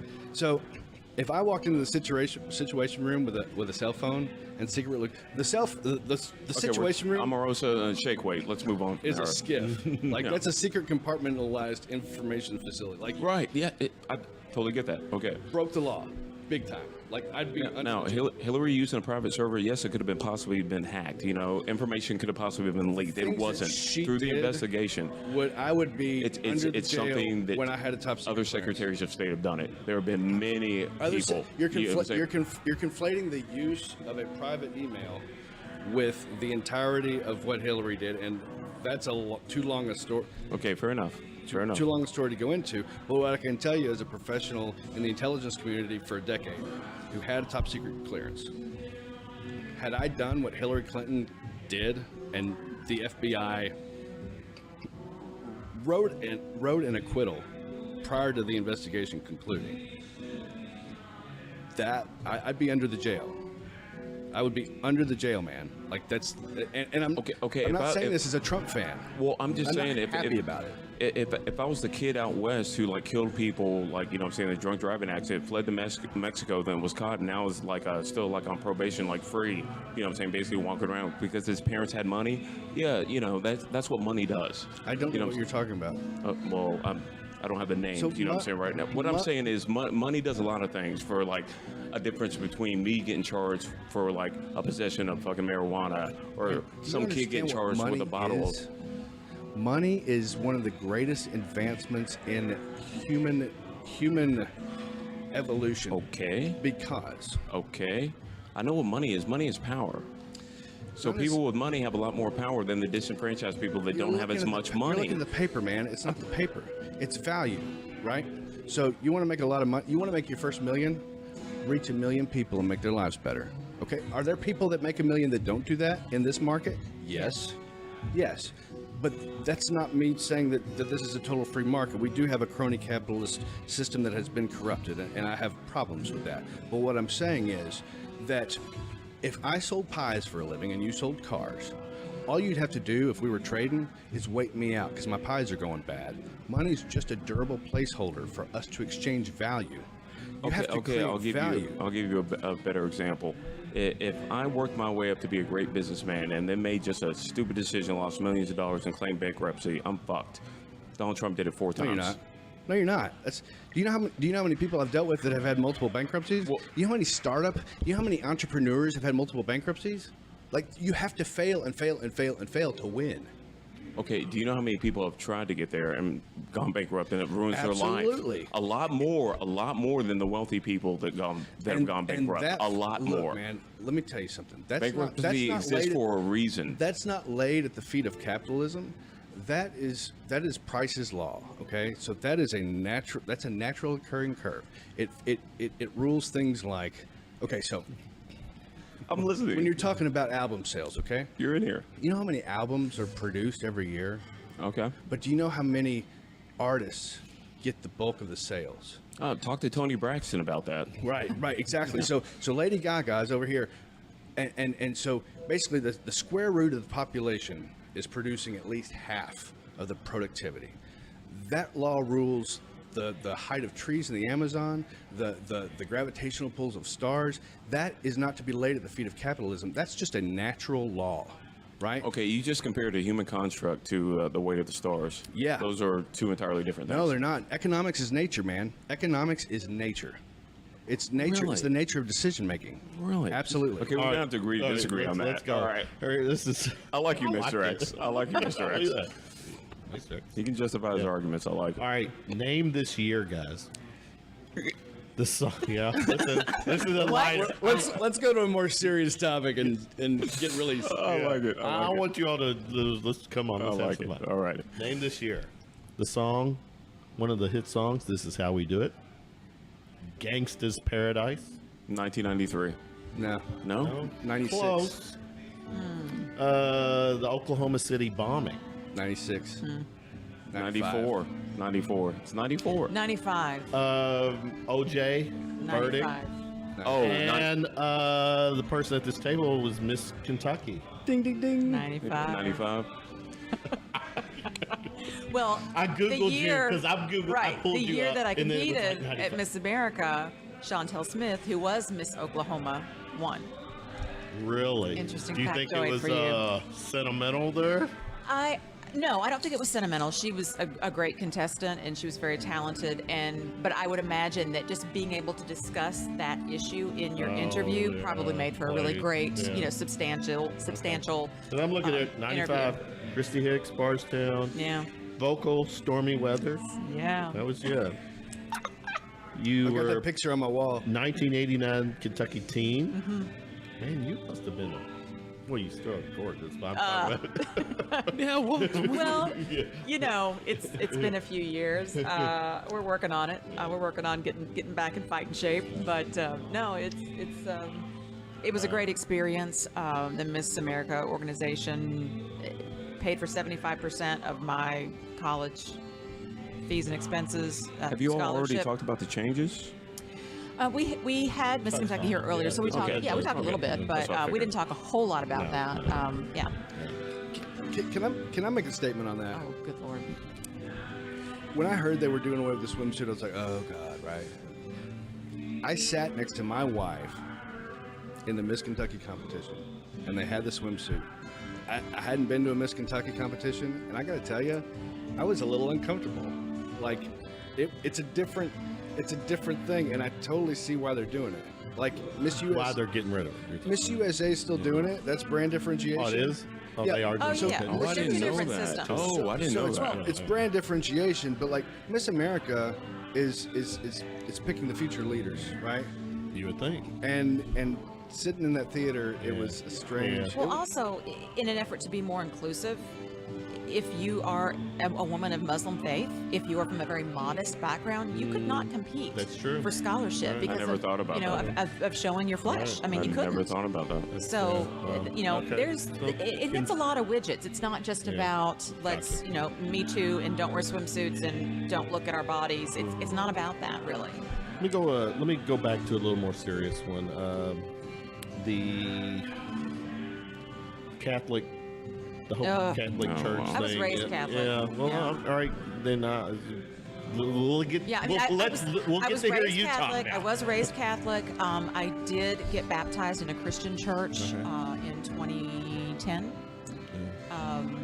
I got some issues with Catholicism. I can remember being in 4th, 5th, 6th grade and being really confused and then ticked off that if I wanted to be a priest, I couldn't just because I was a girl. Right. I didn't understand that. So yeah, and in the movie Spotlight, Patriarchy. hard to watch. Brilliant film, and it's based on a true story. That is the quintessential situation where a person uses their power over someone who does not have the mental capacity or level of maturity to make the right decision to defend themselves, and they are looking to that person for trust and protection, and they betray that, and that is despicable. It is absolutely Over despicable. 1,000 victims. That's the count in this Pennsylvania. 1,000 victims for that one incident. Yeah. But that person, each victim, That's another, episode right, will affect yeah. every Yeah. relationship they have for the rest The of their butterfly lives. effect of that is But- scary to think It is. about. It's a good horrible. point. And then I'm watching Bill Maher Friday night, and this came up, and his quick resolution to that was that women, priests, and you got to let the men be married. I mean, Yes, yes. I've never known that. Why are they not allowed to be married? What is It that? sounds a little. Yeah. I mean, I think, and I'm not a theologian, I'm not a biblical scholar, okay. but I think it's that you are marrying the church, and that's where your devotion, because if you are married, you do have to give, if you are married, you give much of your time, attention, and energy to your spouse and to the nurturing of your marriage. If you are not married, then you can fully focus on your faith, your congregation. However, this is done under the construct of imperfect human beings that are fallen in a fallen world. Well, the Vatican's comment, or their quick take, was criminal and morally reprehensible. They Go better ahead, do Mr. something X. they better do something about it. I mean, there have been too many times that people have been shifted around. I'm not a defender of the Catholic Exactly Church. right. Yeah. I'll be the representative of atheists at the table, I guess. But what I will say is that I'll pray for you. they need to clean out, their own, and actually the law should be the ultimate judge, and I don't think that's been the case historically. Yeah. The positive aspect, as I look for that, is, so we're talking about 1,000. Here's the thing. Abusers tend to come from having been abused, right? But the miracle is so it turns out that when someone is abused, the odds of them becoming an abuser Quite high. Yeah. was higher. But if that were the case across the board, mathematically we would all be abusers because, right? Well, the sexual abuse is something different. When someone's sexually abused, I believe it's like 3 or 4 times, like more likely that they'll be a sexual abuser. And it's for them basically trying to get that power back that was stolen from them in their youth. Absolutely true. But what I'm saying is that the miracle is that the abusers the abused that become abusers are actually a minority of the sample, which is a miracle. Like that is the beauty of humanity, and the fact that those people actually learn to deal and adjust and not victimize others. And I think that's the positive aspect. One of my biggest problems with organized religion and religion in general is that it doesn't seem to want to evolve. And that just makes no sense to me, because biologically and technologically, human beings, we evolve. You know what I'm saying? Things change over time. And I believe that for the simple fact that priests can't be married, making a joke out of it, but at the same point, it's kind of like Jedis not being able to love. You know, it's like it's something that's natural in a person. And for you to just say, Never well, seen Star Wars, by the way. Good You've Lord. never seen Star Good Wars. Lord. And I never will. Our relationship is over. We can't be friends anymore. Screw you guys. Dude. But Such a contrarian at this point. But it just kind of trips me out that like certain aspects like that, no one ever thinks it through to where it's like, you know, we should go ahead and change this, or we should go ahead and like think about this differently, because they're so like hard on staying in this conformed 2,000-year-old religion that existed before people saw airplanes or cars or a television. But they knew God. Question that I have for you is it the orthodoxy that you have an issue with, or because I will remain faith ambiguous in this conversation. That's fine. I don't. What I will say is, I do believe that most of the storyline that is universal from different parts of the world that is in line is a product of our evolving certain traits that lead to a better life. Okay, I'm not sure like what you mean when you say coming from the same place. When it comes to the major 3 religions, they all come from the Old Testament and they went different ways, but we don't look at Roman, Greek, or like Egyptian mythology in the same way. Well, that, for some reason, is thrown to the wayside. A lot of them have the same themes. And well, that being said, when I say I'm an atheist and I do not agree like with organized religion, I know it's incredibly important to history and culture. I can see it in that aspect, but at the same point, it's outdated. It's obviously outdated. Some people need a certain moral code that can be done in other ways, or like certain like religious books can be taught for the good things that that they offer, not the end all and be all that causes wars, bigotry, like division amongst people worldwide. So, religious thought is how we naturally think. Scientific thought is artificial. Like, we don't naturally think scientifically. We've had to force ourselves to think scientifically, right? Well, it's about thinking outside the box. Like, it's about looking to answer questions rather than just putting a God stamp on it. Because God. Because Agreed, but God. what I'm telling He got you, better because God, not because of what medicine, I'm because telling God. you is that we act religious about a lot of things that we don't put in the bucket of religion. Maoist China was a religious experience.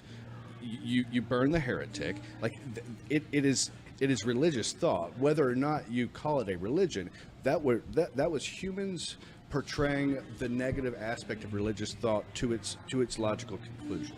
Right, but if you go back 2,500 years ago and we had that eclipse that we had in Hopkinsville, people in Hopkinsville would swear that they just saw an act of God, like God just made something happen. Now we have enough technological advances by continuing to search for knowledge that we know, no, there was just an alignment in the sun and the stars that made that happen. And there's a reason, there is something behind that we understand. 2,000 years ago, if you challenge that, you would... That's right. It's over. Absolutely. You know? But so why are we still following that? But that's so it's a natural evolution It's like saying you can't have Elvis without Muddy Waters, and you can't have Van Halen without like it's a logical progression, right? Okay. So you couldn't have what we have without going the path that we've gone. And that's why I say it should be seen as like, pivotal to history and culture, not the end all be all. When people are still lining up in churches saying that they're communicating, murmuring to God, and he's hearing their thoughts, meanwhile there are people dying all over the world who have never even experienced the religion they've been introduced to, or should I say indoctrinated from childhood. Like, what is that? Why can people not think outside the box to see MrX, this is important? Let me throw this at you guys. Okay. Well, not you, but MrX and Kristie. When if something good happens to your life, have you ever uttered the words "God is good"? I'm sure that I have, but So when something bad happens, do you say God is bad? I don't. No, Isn't that being hypocritical? I don't think. How can he be good in one way but not? I mean, if you're going to give him Because God credit, is always there when he's on your side, but if he really fucks you over, you hate God and you'll curse No, God. I think we're given free will, and we're not probably going to agree on this. Our viewpoint will be a little different, but we are given free will. That's kind of, we get to make choices. but you're giving him credit for something good. Why are you not the taking him fact to that I'm task? breathing is good enough. I don't draw a breath without the grace of God. So that's where I got to start. Okay. Anything after that is freaking icing. I got up this morning. Okay. So He'll have a different answer. my take on that is that life is painful suffering. Good God. It Okay, or you continue. My bad. I don't want to. My bad. Didn't mean to cut you off. Life is that for everybody, and the miracle is not that. I mean, the miracle is that we can cooperate. The miracle is that we can do what we do that is good. The miracle is that we have the good experiences that we have and can find beauty in this life, and that is a purpose for which to live. I mean, what problems can I solve with the time What that I you're have on saying this though has nothing to do with God to me. Well, Ditto. so Yeah, but keep going. I'm with you. no, I mean, so life will punish you if you do certain things. Really? Yes, if you Really? if you do not sacrifice something of yourself now for your future self. What is your future self? Is this like My- afterlife? My future self is me 10 years from now. If I don't Okay. put into Okay. a 401k now Right. for the future me, I'm Okay. making a bargain with the future me in doing that, right? So the concept of sacrifice, for instance, is a trait that we evolved over time, understanding that it was necessary to better oneself and one's community. That said, it certainly got out of hand when we started sacrificing humans and babies and everything else. What I'm saying is that the concept of sacrifice is a key period in our evolutionary period where we could actually identify a period of time in the future that we would benefit if we sacrificed now. Okay, primitive civilizations needed God for certain reasons, for everyone to have like a certain amount of prosperity. It doesn't matter like what civilization you're referring to.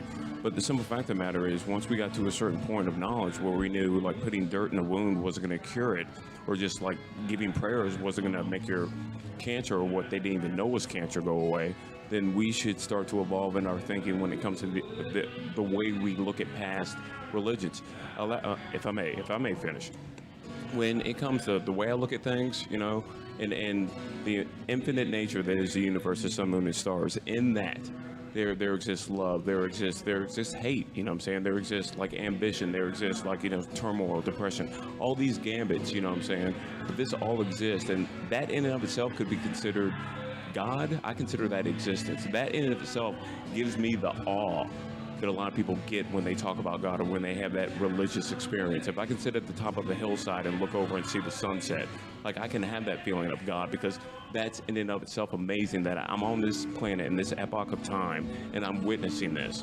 That in and of itself is special. I don't need to go read a book to say that because I won like $5 on a scratch off that God was looking out for me. And that's what people do in so many different aspects of life because they were indoctrinated as a child to think that God is your good best friend and he's always going to be on your side. But if you fuck up, God's going to smite you down. We stop believing in Santa Claus as we get older, but for some reason we still believe in Allah, Christ, you know what I'm saying, Well, Yahweh, whatever it is. But we celebrate the ideal, okay? So that's what Miss America is, right? So that's what the NBA is. People That's take it a lot more serious than an ideal. A lot I- more serious. I understand that, Yeah, I don't but- see people like, I'm a Knicks fan. We lose a lot. If I when may. we lose, we lose. Yeah, we lose a lot. If we lost to LeBron James, you know what I'm saying, in the first round of the playoffs, I'm not going to go kill a Cavalier fan. But the point of that is we are constantly looking for the ideal. We're looking for a. So why not continue to look and not say it's all in a book? So say, no. I'm not saying that. I'm Ask not Stephen saying- Hawking, ask Einstein. I'm not the one saying that. Okay. Well, So you're attributing a position to me that I'm fair not enough. necessarily taking. Sorry, Mr. X. But what I'm saying is that there are certain concepts that we have derived through our evolution of trial and error that are absolutely true. So it's the difference between actual truth and metaphorical truth. There are times when metaphorical truth actually serves you better than actual truth. Let me give you an example. For the long game, it doesn't serve anyone better. It doesn't serve So, anyone better for the I'm a long gun game. guy, right? Okay, fair enough. And if I handle a gun, the first thing I do is rack the slab back, make sure it's unloaded. I treat it like it's unloaded, or I treat it like it's loaded, right? I check to make sure it's unloaded. If I hand it to somebody else, they do the same thing. I'm acting out a truth that isn't necessarily physically true, but it serves me better because when I don't do that and I make a mistake, somebody gets hurt or killed, right? So I'm living a metaphoric truth. So if you were to bet odds on whether the gun was loaded or not after you check, if you were to bet $1 million, would you bet that it was loaded? Of course You not. bet that it wasn't, right? But at the Because same that's the point, a actu- religious that's person the would actual think truth. that they could pray enough that a bullet would pop in there if their life depended on it. So you're talking about a certain sect of the population, and we've just talked about the informed electorate and how important that is, and the fact that we know there are a lot of idiots on both sides, right? Right. But when you talk about like a certain electric, when someone's religious, when someone like says they are a religious person and they go to church on a regular basis, that's the majority of the world right now, bro. With the exception of the people like myself that are afraid to speak up.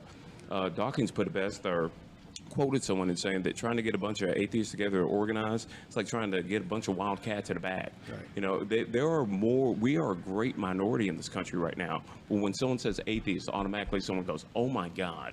Like it's a wretched thing to be, or like there's something wrong with it. When we have a bigger and broader perspective on the universe and existence as it is, more so than a person that thinks, my God is this, he believes this, my sector of Christianity is right, or Islam is right, kill the infidel. So all that's ridiculous. I'm not going to claim any of that because that's not my position. But here's what I'll say. I tend to believe that somebody who will say they are absolute certain that their religion is 100% and they know it is the equivalent to an atheist who says there is nothing, and both of them are sure. And I think that Have I that's said there's nothing in no, this no, no, no, conversation? No. I'm saying that the definition of atheist means no God. So it is the profession that Yes. there is no. You know your that there is no. Latin. So I would say that, And I don't believe there's a higher deity. I do not believe there's a God. So yes, no God. right. So my take is that, agnosis, it means no knowledge. It means to not know scientifically. And I think by definition, regardless of whose side anyone's on, we're all technically agnostic. We don't know. We don't know scientifically. We don't know. So I think approaching it from that place of humility is important. And that's my take. It's my opinion that agnostics are just sexed up atheists. You know what I'm saying? Because it's easier to say I'm agnostic than it is to actually say that I'm atheist. it's more humble. Well, when you say it's not humble, if anything, I'm saying I'm one of the most humble people in the world being an atheist, because I believe that we should continue to search for knowledge, like Hawking did before he died, like Einstein, like in like would talk about. It's not about putting a box on things. It's saying that I know. It's about saying that I know that there isn't a higher identity, because there's a higher probability that there isn't than there is. And it's ridiculous for me to think that I'm unique enough or significant enough to know the way of God. If God is truly infinite and truly as big as it is, that's far beyond human beings that are only going to be around for a few million years. You could be unique enough and significant enough to live out your full potential. Like, that's what our life should be. And there is something behind that. I think we're talking about two different things. Well, what I'm saying is the thing that birthed, the Old Testament and the New Testament, it really regards that. And I think there are a ton of offshoots of things with which I don't agree. I just think that those are some of the baseline things that we acted out over time that we then made rules off of, and then there were a lot of people that followed Jim Jones till it came to drinking the Kool-Aid. Absolutely, very true. All right, last topic, and this one, last one, and this you all won't even you got the hand in there. This will probably like a one sentence response. Yeah. Right. Have you met any of us? No, they will. Where have you been? Trust me. When you hear the article, you'll get it. 13-year-old Arizona boy who miraculously survived being struck by lightning says he's now waiting for his superpowers to kick in. That's awesome. He got struck, sending him 9 feet in the air. I guess my point in that is that,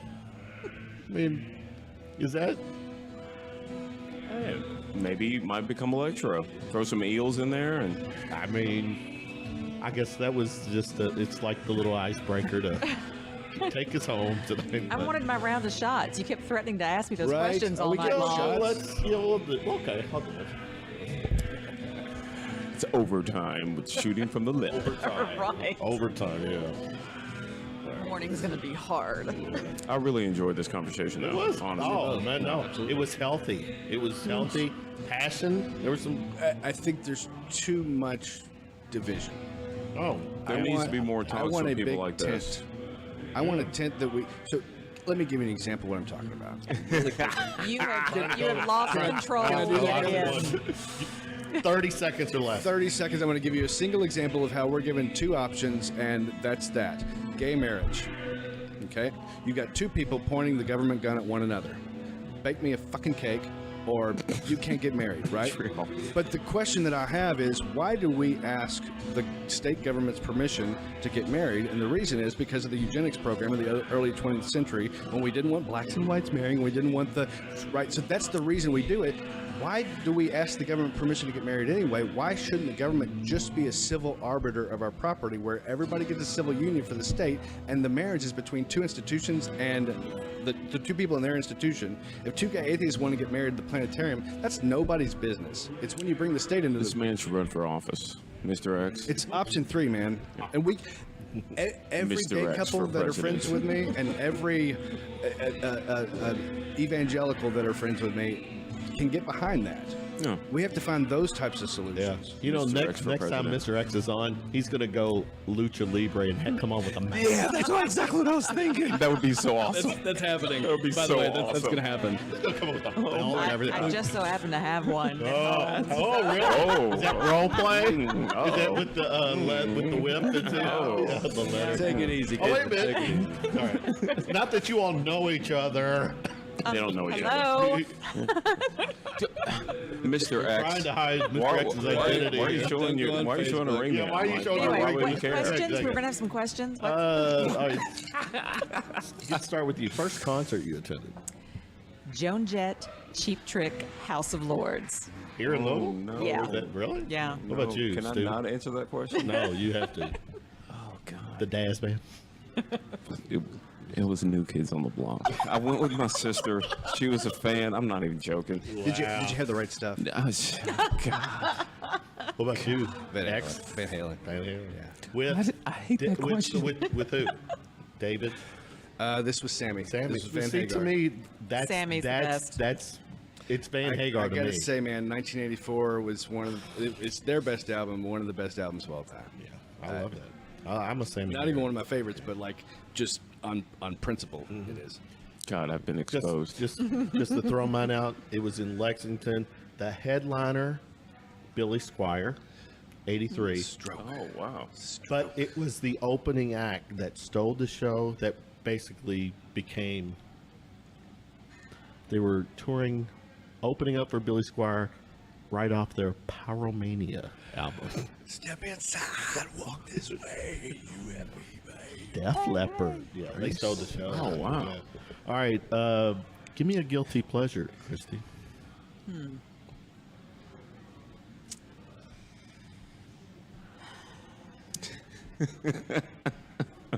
Pass. X, this You haven't asked anybody that all night long. You wanted rehearsed questions? Is that what you I didn't wanted? rehearse it. My guiltiest of pleasures is Wham! Wake Me Up Before You Go. I That's a can't cute- turn it down. No, I will. And then you. Do you? What about you? Being the movie connoisseur, I have two guilty pleasures. Okay. I've watched The Happening and Jennifer's Body way more than anyone The should watch Happening's those Sam Knight, movies. right? Yeah. Jennifer's Body was God, that what's was the brunette's Megan- name? Yeah, Megan Fox's first, I guess, big movie. Amanda Seyfried's in it, and she plays the ugly girl, which is totally laughable. You know, Right. yeah, she's so Right. hideous. You know, you put some Yeah. glasses on her, and oh my god, Right. Yeah. Okay. terrible movies. So good, so good. Pizza. Favorite pizza topping? My pizza tastes have evolved a little bit. Like I used to be, Papa John's type of thing, and now I'm gonna spend the extra money. I'm gonna go for the artisan kind of margarita pizza. Crust has to be amazing. Cheese has to be on point. Gotcha. That kind of thing. X. You know, I like a Chicago deep dish. It's the cheese got to be that thick on it. Toppings typically meat. Yeah. You know, nothing crazy. As long as it's good pizza, like not Papa John's, but pepperoni sausage and green peppers. That's always my go-to. Yeah. Okay. Fair enough. No pineapple. What the pineapple? Come on, man. If Kristie, if you could be stuck in an elevator with a celebrity, who would it be?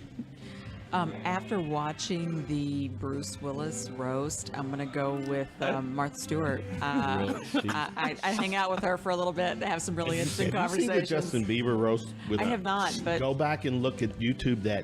She was amazing in that roast. she's She was pretty in it. funny, and I like her recipes. So there's that. Kind of a little bit hot about her. I'm just saying. Well, you know, she's been in prison, Well, maybe. so there's that. X with She's a hardcore. Yeah. I dig being stuck in an elevator with Joe Rogan. I think we have a great conversation. Yeah, there you go. I like that. Okay, this is like non-romantic celebrity, right? Because I'm like, oh, there's a couple people that. Yeah, you can. But if No. it's non-romantic. It could be anybody. You want. Okay, non-romantic. I'd say Michael Eric Dyson. He's been on Bill Maher quite a few times. I have a couple of his books. Black Intellectual, really, really smart guy. I asked this one earlier, and I don't remember who, but I'll ask you, Kristie. Is it better to beg for forgiveness or ask permission? I would like to ask for permission. Don't beg. I'm sure X is not gonna try. to No. start. I said that wrong. I'm Oh. sorry. It's late. It's way past my bedtime. Okay. It's ask for forgiveness. Beg for forgiveness. No. No, she said. Well, ask. at least. Well, Don't beg. No, Ask. don't beg. Ask I got you. for okay. forgiveness, All right. So not permission. you are do it, then come back and Well, Try be to- smart about it. yeah. Historically, contextually, I would say ask forgiveness with certain exceptions. I don't beg. Yeah. Yeah. Never beg. You got one for the. Superpower. Give me a superpower, Kristie. Invisibility. That's a good one. Yeah. Flight. Yeah. I'm going for Wolverine's like rehealing ability because his clones aren't actually an ability, so I could actually live a really long time and kind of see human history evolve. That would be really cool. All right. Okay. We'll try this one and see what kind of answers we get. If you had access to a time machine and you could go anywhere in the past. I think I already answered that earlier. Like, Downton Abbey, British aristocracy. But see, that, all right, that was it's to like, view. Give me something you would go back and change. Go back. Oh, there's a lot of things. Give me one. I'm trying. I'm horrible at history, so I'm like, what's the earliest worst thing that I could go back and affect? That's tough. I mean, you know what the answer would be after all of our conversations tonight of what I would go back and change. Oh. Yeah. Mr. X.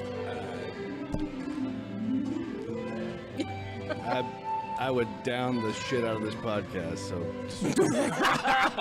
go ahead. Good God, man. Good God. Guess we won't be having a drink afterward. We'll have a drink. Yeah, I'll tell you what I would do with that time machine. Time machine. I mean, that's like she says, pretty big question. I would go back and punch the guy that made Beanie Babies popular. Yeah. I just went random with it. Violence. Yeah. I asked this question to someone. I'm gonna leave it. This is the answer that I got, and then we'll shut it down. All right.